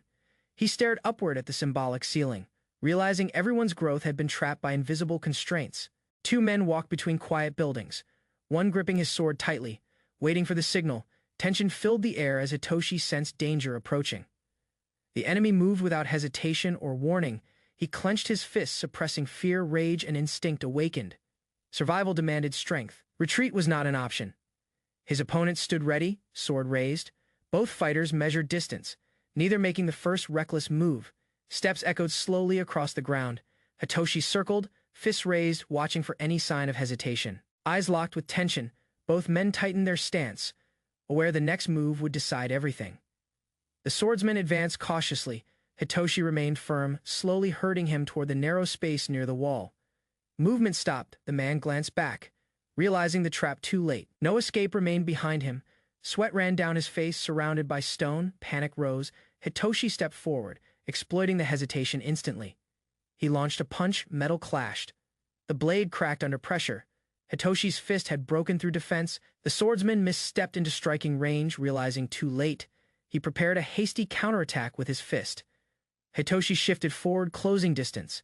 He saw the opening and drove his elbow into exposed ribs. A surge of pain spread through the swordsman's chest. He raised his weapon but stumbled backwards. Without hesitation, Hitoshi pinned him against the wall. His strikes landed fast, pushing deeper with every sharp blow. One final hit disoriented the swordsman. Hitoshi threw him down, securing control with an unrelenting submission hold. A sharp strike landed across the enemy's face. He collapsed instantly, unconscious on the cold stone. Hitoshi stood over the fallen man. That final hit had ended the fight completely. Reflecting silently, he acknowledged his victory came from years of training back in modern-day Japan. Later that day, Hitoshi visited a merchant. His guarded tone revealed exhaustion and constant danger. As he walked through town, he remained alert. The slums demanded awareness every single moment. The slums' criminal network thrived through backdoor deals, protected by its connection to the feudal authority. Despite its lawless reputation, the district ran efficiently, ruled by silent threats and firm control. Hitoshi noticed red-stained sacks. Human remains were processed for profit. Bones, hair, and bodies sold like commodities. Even food was suspect. Watching eyes lingered. He knew better than to trust slum meat. He walked carefully. Danger hid behind every wall. The slums felt like a monster-filled forest. Fatigue weighed on Hitoshi's body. He wanted to exit the slums quickly and recover strength. Navigating quietly, he reflected on the risks. The slums thrived on contraband and illegal equipment trade. With each cautious step, he monitored his surroundings. Escape finally seemed possible as danger faded away. At the gate, relief passed over him. The road back to the guild appeared within reach. Just before turning the corner, a stranger appeared behind him, voice dripping with malicious intent. The attacker lunged forward, grabbing Hitoshi's cloak, but was instantly met with a precise knee strike. Without delay, Hitoshi countered again, forcing the assailant down, dragging him and collapsing from sharp, unexpected pain. Beneath the cloak, a dagger had pierced his abdomen. He'd let his guard slip outside. Stumbling backward, he cursed his mistake. Blood stained his clothes as the pain deepened. With every breath through blurred vision, he focused on survival. Only hope now was to reach the clinic. Hitoshi noticed dark marks spreading on his palm. The blade had been coated with poison. Vision tilted sideways, his body collapsed as strength drained away, eyes locked on the distant rooftops, motionless. On the stone road, he curled inward. No help arrived. Silence swallowed the alley. Snowflakes touched his face as he awoke on cold ground, dazed and disoriented, blinking slowly, lifting his head slightly. Hitoshi noticed blood seeping from his chest, pain dulled by confusion. He remembered the blade piercing his body, realizing with clarity that he had just been murdered. Weightlessness overtook his limbs as the world began vanishing, pulling him downward beyond his control. His body drifted through a void of silence, descending deeper into unconsciousness and fading memories without resistance. Hitoshi plummeted through the void and landed in thick mud that moved like a living sea. Before he could react, the sludge pulled him down violently, its surface churning with unnatural force. Something warm rested in his hand as tendrils of mud coiled upward, gripping him tightly. A massive hand burst from the mire, seizing his body while corpses began surfacing around him. Twisted faces screamed accusations, declaring him a murderer and swearing to curse him for eternity. Mud-covered corpses clung to him from every direction, dragging his body deeper despite desperate resistance. But only his hand remained above the surface, trembling before vanishing beneath the swirling gray mire. Darkness closed around him completely, leaving no sound, no shape, just an endless, weightless void. Shivering took over as he curled inward, pain spreading while his limbs stiffened from bitter cold. Overwhelmed by despair, he questioned his sins, wondering if survival only meant accumulating more suffering. Bitterness filled his thoughts as he cursed the world, believing he'd gained nothing worth holding onto. Knees pressed to his chest, he trembled in silence until a faint light drew his gaze. Memories flickered through his mind: karate, purpose, and the faces of those who once stood beside him. A joyful gathering surfaced in his memory, contradicting his belief that only betrayal surrounded his journey. Then her image appeared, bright and gentle, igniting warmth where only despair had remained moments earlier. His eyes snapped open to a lifeless horizon. A hand erupted, clawing through dense mud. With a gasp, Hitoshi burst upward, body trembling as sludge slid from his drenched clothing. Ghoulish figures gripped his limbs, dragging him back. He resisted fiercely, rage burning in his chest. Fueled by raw instinct, he struck forward with fury, refusing to surrender to the rising dead. Charging through cursed spirits, Hitoshi roared with resolve, determined to survive no matter what stood against him. Driven by desperation, Hitoshi launched himself into the sky, arms stretched toward an unseen destination above. As light pierced the clouds, his fingers reached upward, eyes locked onto a glowing promise. A distant village sat peacefully below, unaware of the man descending fast like a falling star. A woman stepped outside casually, then froze mid-step, startled by something crashing from the sky. Hitoshi slammed into stone pavement, body twisted in pain, bleeding and motionless under the quiet morning sun. The woman dropped her basket and rushed over, finding Hitoshi unconscious and covered in blood. She cried out for help, her voice echoing between the walls, desperate for someone nearby. Sweat ran down his face as he struggled to remain conscious, pain coursing through him. Even as darkness crept in, one thought burned in Hitoshi's mind: he would survive. Darkness surrounded everything. Time passed unnoticed until a faint wooden ceiling slowly entered his fading vision. His eyelids fluttered open. Hitoshi stared blankly upward, body heavy, confusion dulling his recovering thoughts. Recognizing sunlight and a gentle voice, he realized he had woken up inside a quiet room. A woman stood nearby, explaining calmly that he had collapsed just outside the local clinic. She identified herself as Claire, relieved he endured both injury and poison without losing consciousness permanently. Realizing he had survived, Hitoshi quietly expressed thanks, reminded of the girl who saved him. Claire explained Belle's dedication. For 3 days she cared, fed, and watched over his recovery. With a closed wound and clear mind, Hitoshi blushed under teasing, unsure how to respond. He apologized, but Claire warned him sharply, stay away from Belle if he values peace. Accepting the truth, Hitoshi acknowledged things weren't improving. The danger surrounding him was only escalating now. Claire reminded Hitoshi to avoid trouble again, now that he had paid the medical fees. Still recovering, Hitoshi eyed the knife bitterly, recalling how it ended up in his stomach. A vague silhouette raced through his memory, stirring questions as the door creaked behind Claire's departure. Belle hesitated at the entrance, glancing inside cautiously as if sensing something unresolved in the room. Recognizing her, Hitoshi sat up with intensity while Belle trembled, covering her mouth in shock. Belle's tearful smile comforted Hitoshi, reminding him of warmth he thought he had long forgotten.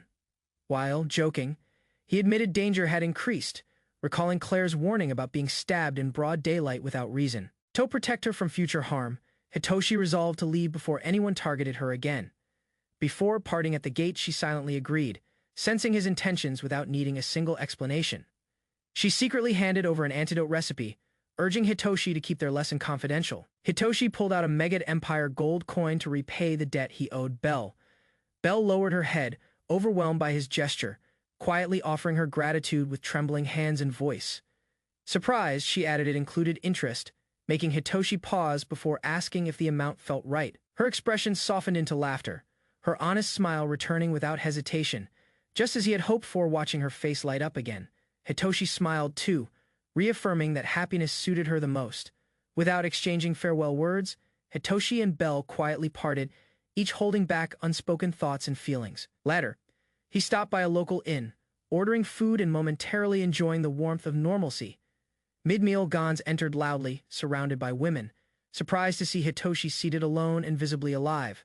Mocking questions followed, pressing for answers about his absence and whether he had found a woman. Hitoshi raised the poisoned knife, clarifying the truth of his injuries.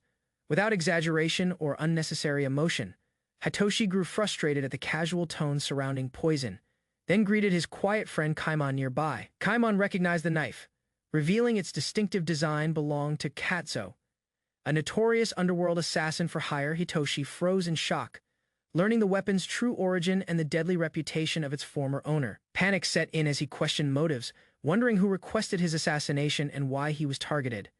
Kaimon calmly explained the job wasn't personal, just another low-paying contract tossed into the mix like usual. Hitoshi clutched his side in pain, agreeing to rest while Al postponed their celebration plans. While eating, Kaimon and Al exchanged glances. Hitoshi quietly murmured their names, processing everything that had unfolded. He turned to Gans with a rare, sincere look and expressed his simple, heartfelt gratitude. As he prepared to leave, Al and Kaimon gave no objections, watching the door close silently.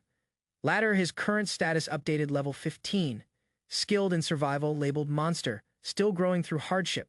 Though he hadn't leveled up, Hitoshi felt satisfied gaining poison resistance from the recent battle. Staring at the unchanged stats, he laid down quietly, realizing something critical through this entire ordeal.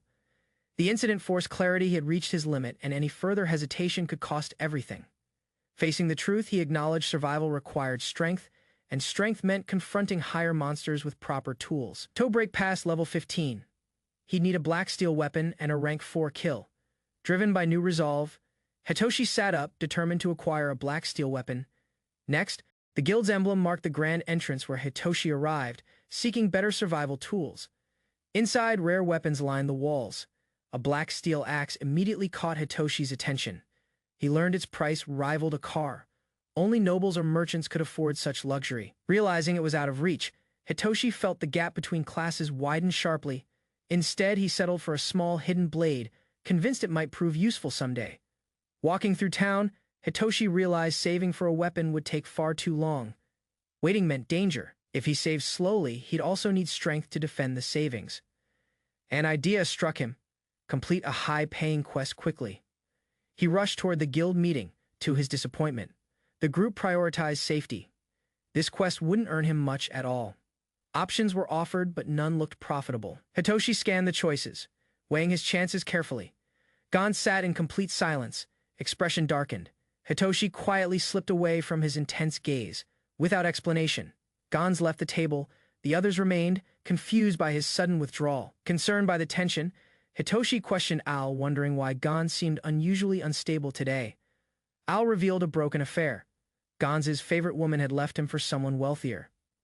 Meanwhile, another party celebrated their bonus after unexpectedly defeating a clay boar near the village. Watching the loud couple laugh, Hitoshi sensed Gons' rising tension boil beneath the surface. Nearby adventurers bragged about rare luck, clueless of how unnatural their victory truly seemed. Hitoshi analyzed their behavior. Reckless attitudes, careless words, clear signs of impending disaster in battle.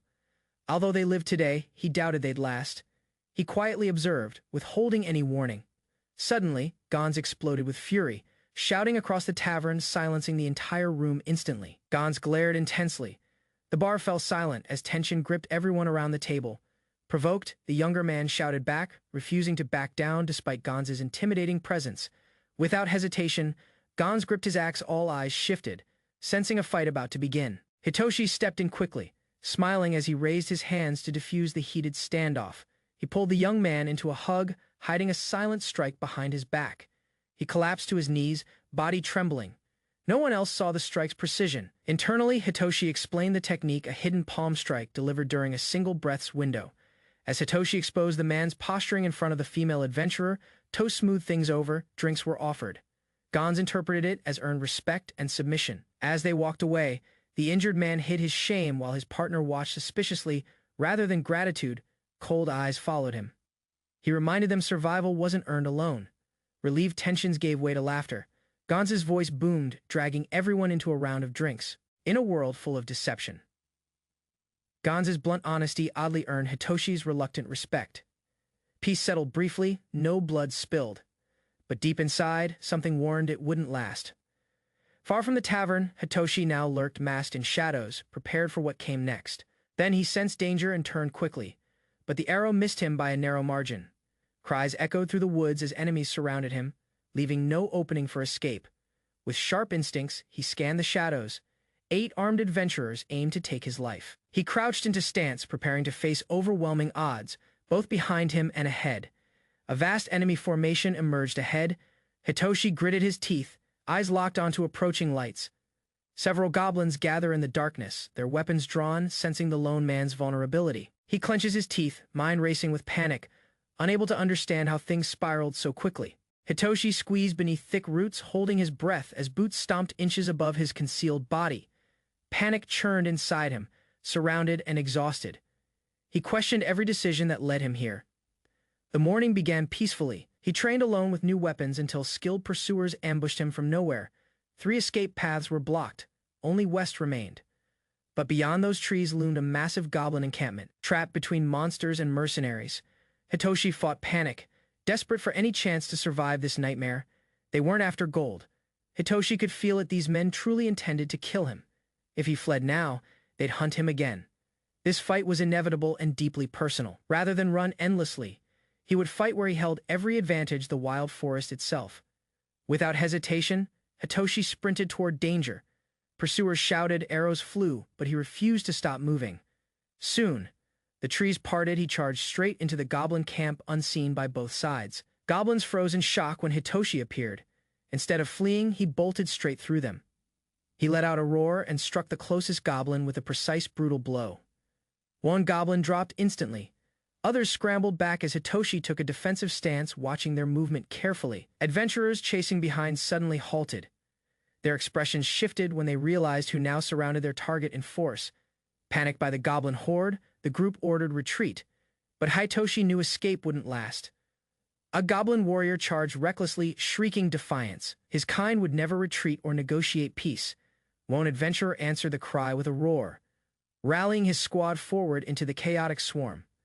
Clashing forces met brutally, blades cut through flesh as goblins countered with claws, teeth, and desperation. Another soldier mocked their strength, dismissing them as weaklings while casually slashing through disorganized goblin attackers.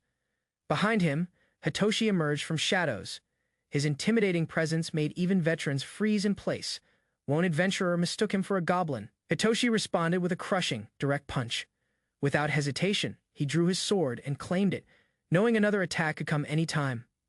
While others struggled against goblins, Hitoshi calmly analyzed and dispatched enemies with sharp, precise sword movements. Fighting on instinct, goblins swung wildly. Hitoshi dodged with ease and countered without wasting energy. From a distance, he observed the battlefield. The adventurers overwhelmed goblins far too easily and quickly. Suddenly, Hitoshi froze. Something nearby exuded a chilling presence unlike anything he had felt before. All eyes shifted. Heavy steps emerged from behind the trees. A new threat had arrived. 3 powerful figures appeared, one massive hobgoblin, one robed unknown, and one fierce goblin warrior growling violently. The hobgoblin's glare radiated pressure. A warning shot pierced a goblin's face. But they didn't flinch. Adventurers quickly assessed the mutated types, higher evolutions. Among them stood something none of them could yet identify. The mysterious goblin lifted its hood, revealing a pale, unsettling form unlike any other. Its blank, soulless eyes confirmed the worst. This wasn't ordinary. It was a goblin mage.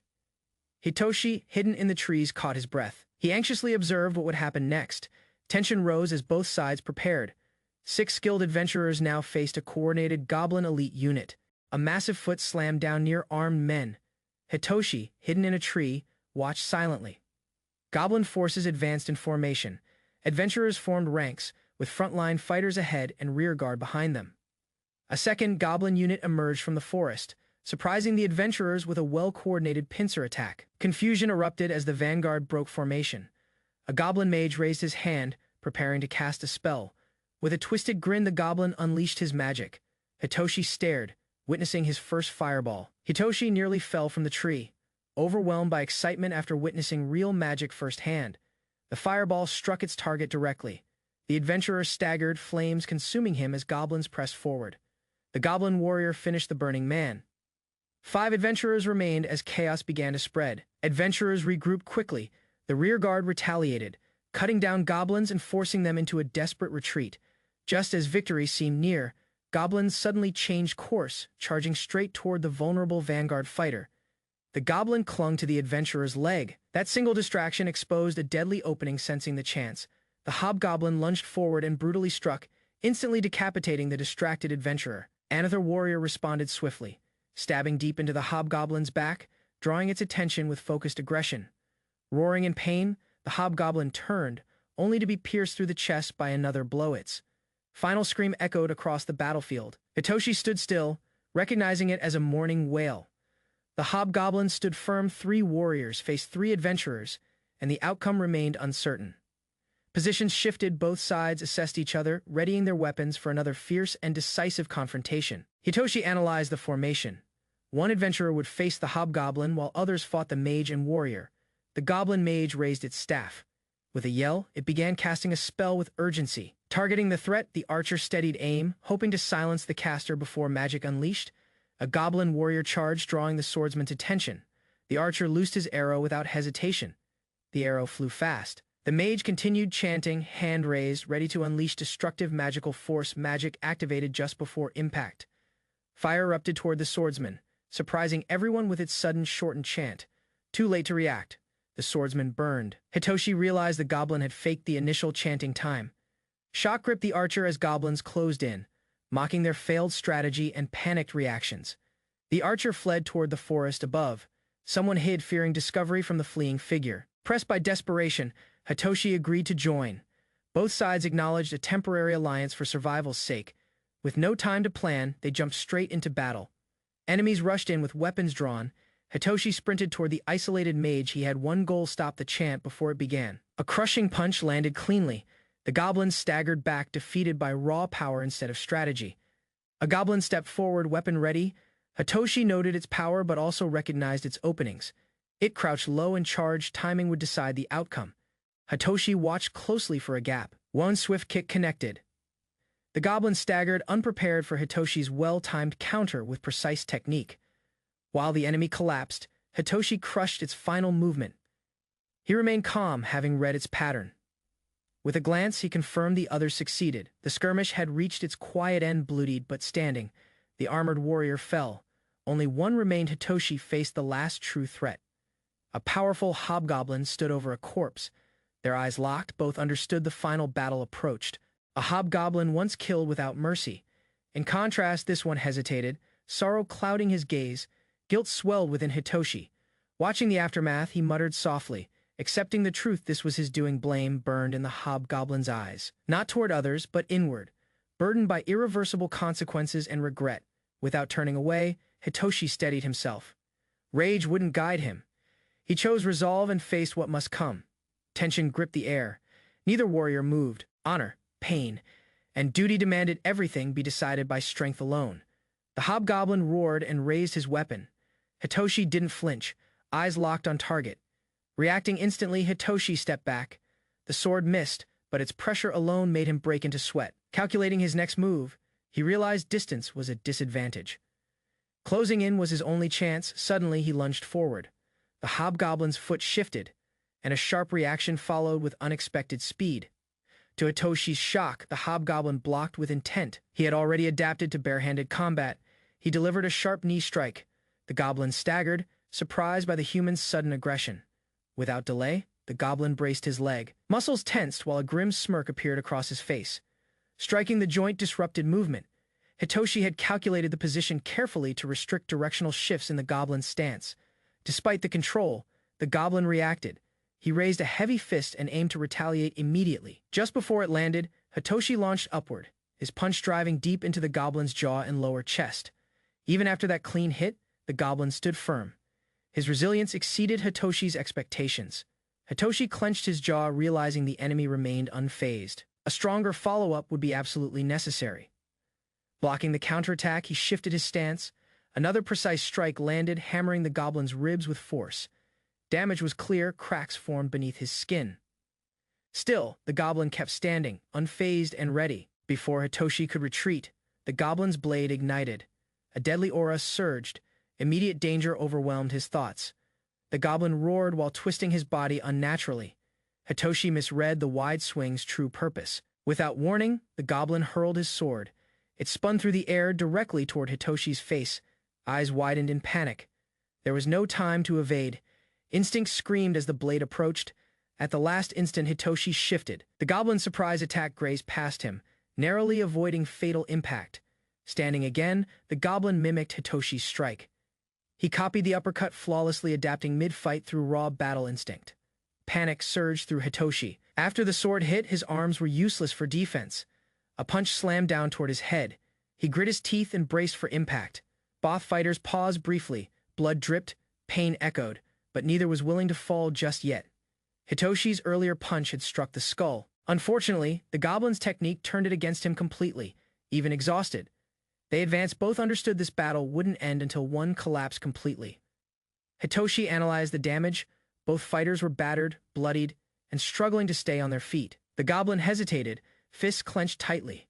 Despite exhaustion, he questioned if it was time to finish everything. No retreat remained.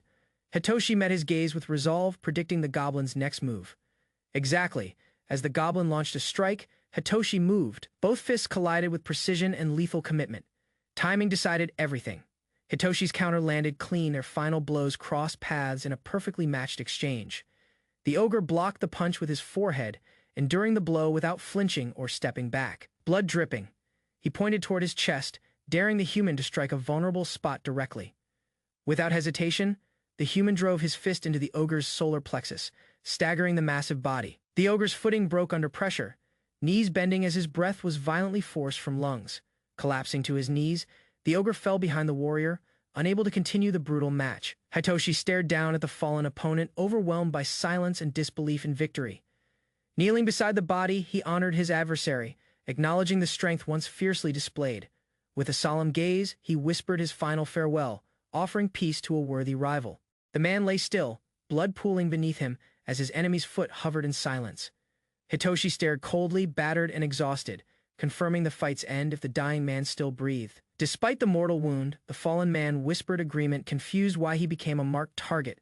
While monsters loomed nearby, Hitoshi revealed the betrayal began when the victim joined the guild alongside Gons. Long ago, flattery earned favor, but jealousy turned whispers into sabotage and finally a deadly ambush.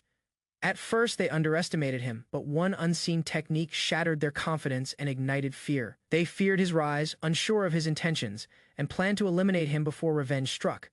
Shame filled the dying man as regret surfaced too late for forgiveness or change to matter now. Hitoshi's exposed strength drew unwanted attention, forcing him to harvest gear and prepare for harsher nights. Under the stars, he endured pain silently, thinking of Claire help for his injured shoulder. A distant noise stirred the calm village morning, catching someone's attention near the wooden inn. Claire scolded Hitoshi casually, unaware his mind focused on something more urgent than rising goblin prices. He froze mid-thought, stunned by the value of a jet-black goblin eyeball he once ignored. Elsewhere, a woman pondered her next move, conflicted between guilt, profit, and personal indulgence. Realization struck Hitoshi. Goblin loot from recent raids held rare materials, possibly worth more than he'd imagined. Hitoshi was advised to seek healing magic at the church after shoulder adjustments were completed.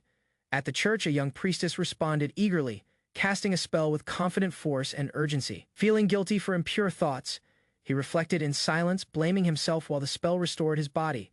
Suddenly, a larger priest appeared, roaring a spell with excessive energy, surprising Hitoshi with its intensity. The healing caused sharp pain instead of relief, leaving him speechless as the church spires loomed overhead. 3 days passed. Hitoshi finally recovered. His shoulder healed, though the pain still lingered beneath the skin. He explained the accelerated healing process, noting the agonizing side effects as Al greeted him casually. Al revealed treatment pricing schemes, hinting that clinics stretch procedures just to earn more from adventurers. Grateful to be alive, Hitoshi asked Al to gather everyone together for an important talk. The group assembled, Gons, skeptical and intense, demanded answers with narrowed eyes and a rising voice. Hitoshi stood before them, confident and determined, proposing a plan to surpass the level ceiling. Gons calculated the cost, estimating 1 month more of work would fund the mission completely. With weapons and money secured, they realized the rare opportunity couldn't be postponed or wasted again. The group gathered around, silent with tension until Gons burst out laughing, moved by the idea. Gons praised the bold plan, but Hitoshi called it absurd, challenging their expectations with serious resolve. Al's expression sharpened with anticipation, feeling the shift as the plan began to take form. Hitoshi declared the team's decision, confirming they were ready after careful planning during his recovery period. The target had already been selected, a powerful creature he'd studied while healing from his wounds. A grade 4 monster loomed in his mind, strong enough to test their full strength. Their mission centered on one beast feared across the land, an armored territorial brute called Rock Lizard. Excitement filled the room as they raised fists, united by a goal and shared determination. That night, the team toasted their future, ready to face danger together for the coming battle. Hitoshi raised his hand calmly, spotting a large beast perched atop a rocky ledge. The creature roared and lunged forward. Hitoshi spun around and immediately began running for his life. Trees blurred past as Hitoshi sprinted. He waited for the right moment to strike back. He dropped low and launched an uppercut. The beast flew over the cliff's edge. The monster tumbled helplessly down. Hitoshi watched silently, while nearby warriors prepared to finish the fallen threat. Crazy Bear, a grade 3 monster, was feared for power and prize for valuable fur. Until now, adventurers avoided it, but Hitoshi's team finally chose to challenge the brutal creature 1 week past since their victory. Gons and the others trained harder, focused on surpassing limits.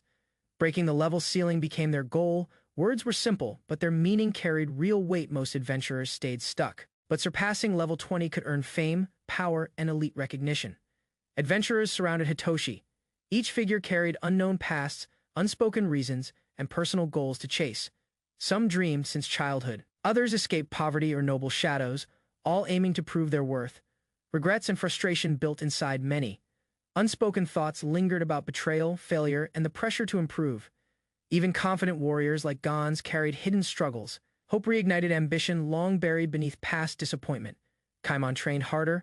Al studied deeper. But Gons pushed beyond all limits without hesitation or complaint. Once careless and wasteful, Gons became a different man after glimpsing hope beyond the level ceiling. He once relied solely on Al's judgment, spending rewards selfishly without purpose or direction. Now he studied monsters seriously. Gons began searching for personal improvement despite his natural flaws and habits. The party tackled missions efficiently. Each held private thoughts while working together toward a shared goal. Gons landed the finishing blow. At last, the team could see tangible progress taking shape. Gons stared at the results, stunned by the weapon's power and how cleanly it struck. The group acquired a black steel axe, powerful and unyielding even under his strongest full-force swings. Morning sunlight reached the village rooftops while Gons calmly washed his hands at the nearby. While a familiar man approached, Gons prepared himself. Departure was near, and preparations were almost complete. News of Gons spread with only the axe. He dared challenge a rank 4 monster. The old man admitted he once tried breaking the level ceiling but failed and gave up. He had saved diligently with friends, but their funds were stolen by someone he trusted. Memories brought regret, yet seeing Hitoshi challenge forward, he smiled with encouragement and pushed away past fears. With a wave, he sent Hitoshi off, promising a drink once success was finally achieved. Hitoshi walked onward, reflecting on how every adventurer carried unseen burdens, struggles, and personal reasons to fight. Armor fastened, sword secured, and boots tightened. Each movement marked the beginning of another serious journey. At the gates, Gons, Al, and Kaimon waited silently. The morning sun lit their path together, the four-step beyond the walls, carrying hopes, fears, and determination forged through shared trials. Each one smiled in turn, confidence rising. Whatever awaited them next, they would face it united. They gathered around the campfire in silence, each man preparing for the decisive battle tomorrow. The group began revisiting their strategy, targeting the massive rock lizard with calculated precision and timing Hitoshi would lure the beast, while Kaiman and Owl prepared to intercept its movements carefully. Only Gons possessed the weapon capable of killing it, requiring perfect coordination and a deadly opportunity. Failure wasn't an option. Even death wouldn't excuse hesitation when the critical moment finally arrived. Kimon and Hitoshi stared silently as Gons accepted the burden with burning resolve in his eyes. By morning, they departed across the highlands, heading for a village where the informant had stayed. The team gathered atop a ridge, scanning the vast terrain and narrowing down possible ambush sites together. Eventually, Al pointed toward a formation hidden in the cliffs and signaled everyone to ready themselves silently. Hitoshi examined the landscape carefully and confirmed the path ahead offered a suitable route for engagement. Kaimon mixed mud and lizard droppings together, creating a foul-smelling paste for their strategy. The group grimaced at the stench but accepted it, knowing it would erase their scent. Despite discomfort, each man prepared to cover himself, understanding survival depended on complete concealment from the beast. Standing among jagged rocks, they checked weapons and confirmed readiness before initiating their dangerous ambush plan. Hitoshi raised his voice with determination, uniting them as they braced to confront the rock lizard. From behind the rocks, he spotted the massive lizard moving. His heart pounded uncontrollably fast, shaking hands betrayed his nerves, but a deep breath helped him regain control of his thoughts. Step by step, he approached the narrow canyon, gripping a stone tightly to begin the lure. Raising his arm high, he signaled the others, alerting them to prepare for the engagement. Kaimon's eyes widened as he sensed movement. The enemy had arrived, there was no turning back. Hitoshi dashed from the canyon mouth as the ground trembled beneath the approaching rock lizard, pursued closely by the beast. He signaled the others and led it toward their trap. With everyone in place, the group began surrounding the monster. Each member prepared for their assigned role. A sharp strike hit its side, but the thick scales barely flinched under Hitoshi's initial blow. He analyzed the enemy's movements, predicting bite patterns and leg pressure to dodge and counter effectively. Trusting their strategy, Gons positioned defensively while All and Kaimon launched repeated joint. Focus strikes blades struck vulnerable spots. Even minor damage would reduce mobility and prolong the fight to their advantage. Unexpectedly, the creature's limb extended, forcing Gons and Hitoshi to adapt against its sudden shifting posture. A crushing swing nearly trapped both warriors, barely blocked by shield and instinct as Kaiman's eyes widened in shock. All retaliated with a leaping attack, but the impact sent both him and Gon sprawling backward. Standing beneath the beast, he froze as tension surged, its throat expanded with a rising roar. The monster opened its jaw wide, unleashing a terrifying pressure that twisted the surrounding air violently. He responded with a forceful punch, landing directly on its side, pushing through despite mounting exhaustion. After recovering distance, he gathered his breath and focus, blade ready for what must come next. A sword struck the ground beside Hitoshi as he staggered, clutching his side in pain. Barely surviving, he realized his danger sense had saved him from a fatal, unseen enemy attack. Turning slowly, he saw a massive, grotesque creature revealing its full form behind the rocky hill. Another warrior charged without hesitation, shouting fiercely, unaware of the deadly force gathering behind the monster's tail. Shield raised just in time, the warrior blocked the crushing blow, bracing against overwhelming strength. The monster's massive head slammed forward, striking Al directly and sending him crashing violently to ground. Hitoshi froze as his comrade collapsed. The creature opened its jaws, preparing to swallow him whole. Clenching his fist, he activated his technique. Years of martial instinct surged through his entire body instantly. A precise strike hit the monster's eye, piercing its weak point and halting its savage advance. Now face to face, Hitoshi stood firm. His stance tightened. He prepared for the final blow alone. Hitoshi's clenched fist pressed against the monster's eye, holding firm as tension built between them. Standing his ground, he watched the beast recoil. The momentary pause offered no real advantage yet. He stepped back cautiously. The creature's neck resisted damage. Its tail and erratic movement made things harder. The head swung without pattern, striking wildly. Hitoshi braced, unable to predict the erratic arc of the attack trapped against its face. He grabbed tight. Every scale felt solid, like holding unyielding carved stone. Hitoshi clung tightly. The monster roared and thrashed while his allies called out his name. The others analyzed the battle. They realized the eyes were vulnerable, but the creature protected its tongue. One decided to act. Without hesitation, he left Al behind and sprinted forward with determination. Charging low, the swordsman drew the monster's attention. Its tail extended quickly, reacting to the threat. A heavy strike collided with the shield. Al blocked it as the attacker closed in fast.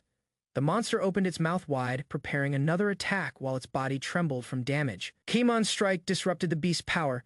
Hitoshi saw it weaken and called out to everyone. This rare chance couldn't be missed. The team moved quickly to restrain the beast from all sides. Each fighter grabbed a limb together. They pinned it, preventing movement as Hitoshi prepared to finish it. With full force, Hitoshi drilled into the eye. The monster screamed while others held it down. Despite the effort to hold it down, the beast's foot stomped and energy shifted ominously. Its damaged eye bulged for a moment. Hitoshi sensed a powerful reaction and braced for impact. Suddenly, the monster swung violently. Its tail struck Al hard, slamming him to the ground instantly. Evrione struggled to hang on. The monster shook wildly, crashing Hitoshi into a massive rock formation. Drool dripped, its movements slowed. Hitoshi stared down, exhausted. Allies called out, urging him to end it. From atop the wounded beast, Hitoshi held firm while a warrior raised his massive axe. Instructions were clear. He gave one final look before delivering the decisive order without hesitation or fear. Launching forward, the axe wielder roared. Muscles tightened as he prepared to bring everything down in one strike. His weapon slammed down hard, flesh split. Blood poured. That moment carved a path for their survival. A massive limb crashed down, but Gon struck back with force, halting the monster's descent instantly. Glaring with resolve, he held firm while Hitoshi faced the beast's body alone, motionless and drained. Lying still in the cratered earth, Hitoshi gasped for air, whispering weakly that the battle ended. Survivors gathered around the beast's corpse as Gon offered Hitoshi a hand to continue work. While others rested, Hitoshi recalled something important. He'd lost his knife somewhere during that brutal confrontation. Evrione recounted the bizarre attack that ended the fight. Though Hitoshi described it too bluntly, looking down in silence, he finally spotted the knife resting alone in the battlefield's dust. Despite recovering it, the weapon was coated in foul slime, tainting its honor and usefulness. They camped beside the fallen beast, roasting meat while debating the truth behind rumored delicacies. Under starlight, the group devoured their meal together, enjoying hard-earned peace after surviving the battle. Hitoshi questioned the camp's location, worried they'd attract danger despite slaying the dominant lizard beast. Gon stood confidently, declaring the land theirs now, dismissing any lingering fear from the previous threat. He proclaimed themselves rulers of the territory, daring any challenger while others silently processed his boldness. Kaimon suddenly shouted in excitement, swept up in the declaration, surprising Hitoshi with his intense enthusiasm. Even Al raised his sword triumphantly, shouting their shared victory, solidifying their claim as kings. A wide grin spread across Hitoshi's face before he loudly declared their absolute and unmatched strength. Weapons raised high, everyone shouted together, celebrating victory beneath a sky now free of threats. They marched back through town streets, heads held high, bringing proof of conquest in silent formation. Crowds gathered quickly as curious eyes watched the returning group and stared at the loaded cart. Cheers erupted when realization struck the impossible task had been completed, and the people voiced overwhelming praise. Crowds cheered as the group marched through the city, admiration shining from every corner around them. Women waved from balconies, celebrating their return while flower petals fluttered gently down upon the hero's path. Surrounded by cheers, Hitoshi realized their welcome carried sincerity, not pretense, born from genuine gratitude and relief. Looking upward, he felt a sense of belonging and purpose stronger than anything in his past. Later that night, laughter filled the tavern as comrades shared drinks, united by hard-earned friendship. Two unfamiliar girls stood in silence, yet their presence stirred something deep inside Hitoshi's thoughts. In his sleep, a peaceful dream unfolded, her smile warm while his friends teased his expression. Contentment filled his resting face, heart quietly affirming a belief he'd once lost but found again. Morning light crept across the rooftops as Hitoshi awoke slowly in the village's quiet room. A sharp pulse struck his head, reminding him last night's. Drinking wasn't a wise decision. Ignoring the pain, he stepped outside and resumed training with sharp punches and focused breath. Each kick helped clear his mind, sweat dripping as his headache faded with controlled motion.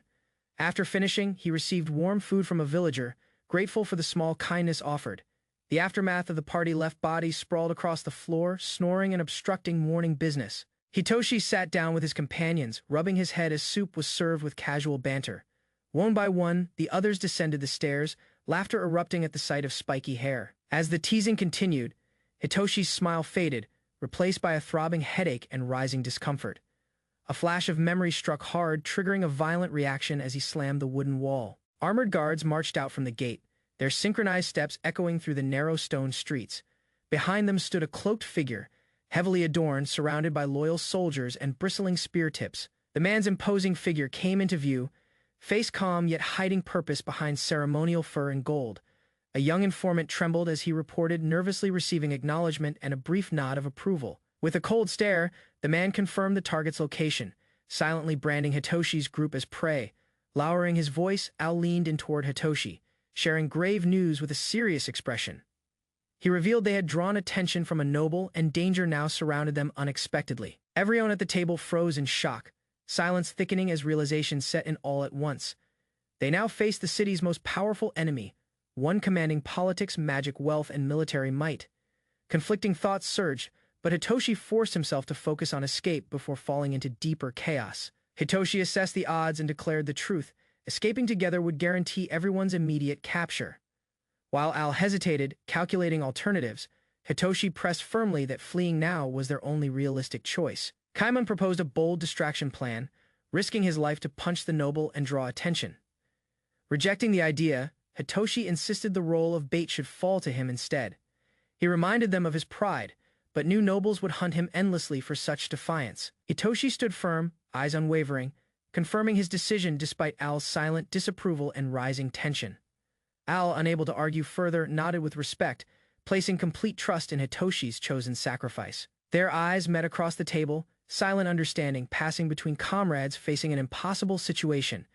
Gans raised his fist in quiet solidarity, vowing strength if things spiraled beyond control. Kaiman followed, gaze sharp and determined, ready to support the plan with unwavering resolve and courage. Hitoshi looked ahead, promising with conviction they would meet again after surviving what lay ahead.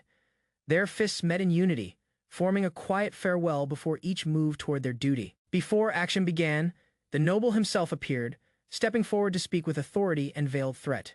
A nobleman's body hit the ground hard. Soldiers screamed in panic, calling for Lord Palmer. Hitoshi turned sharply as chaos erupted.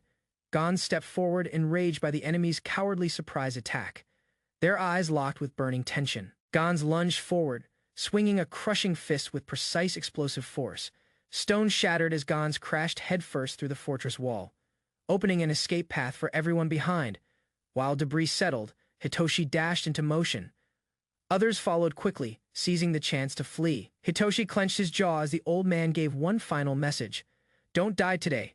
Chaos spread throughout the alley. Soldiers shouted commands while Hitoshi crashed through a window to escape. While guards gave chase, others accused him loudly. Rumors painted him as a murderer and fugitive. With swords pointed, soldiers closed in. Hitoshi's face twisted in shock.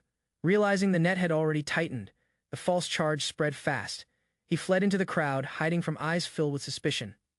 A coin pouch flew into the air. Hitoshi grabbed it calmly, preparing a sudden distraction. People's eyes widened as coins spilled out. He loudly claimed gold was mixed in to mislead. Greedy hands rushed forward, creating chaos. Guards were blocked while Hitoshi slipped away toward the lower alleys. He passed through crumbling passages, unnoticed, heading toward a weakened wall separating the slums from open land. Near the overgrown ditch, his fingers traced the stones. A hidden mark had to be close. Stone crumbled as he loosened the weak wall section, slipping through without making a sound. Once inside, he looked around carefully, confirming the hidden path remained untouched and undisturbed for years. Grateful for the escape, he mentally thanked the wall's vulnerability before vanishing into the open plains. His footsteps carried him past cliff formations, far from the city walls where danger and accusation lingered. From afar, countless guards poured out. Noble's wrath had turned the entire city against one man. Thoughts raced while moving through the rocky terrain. He needed refuge until he could vanish completely. Palmer's corpse was displayed for all. Locals stared in silence, whispering about his dramatic downfall. One child noticed the damaged wall. Questions formed as others discovered the escape path left behind.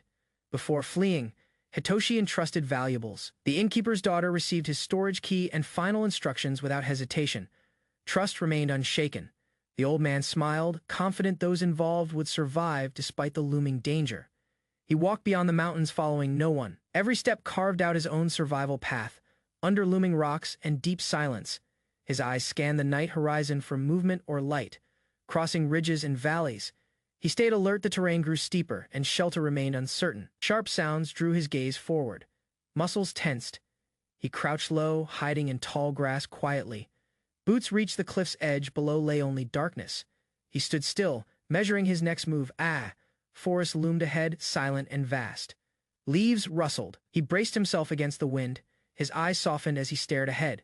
Quietly, with resolve in his voice, he whispered, "I'm home." Bell image surfaced in his memory. He turned away, heart heavy but focused,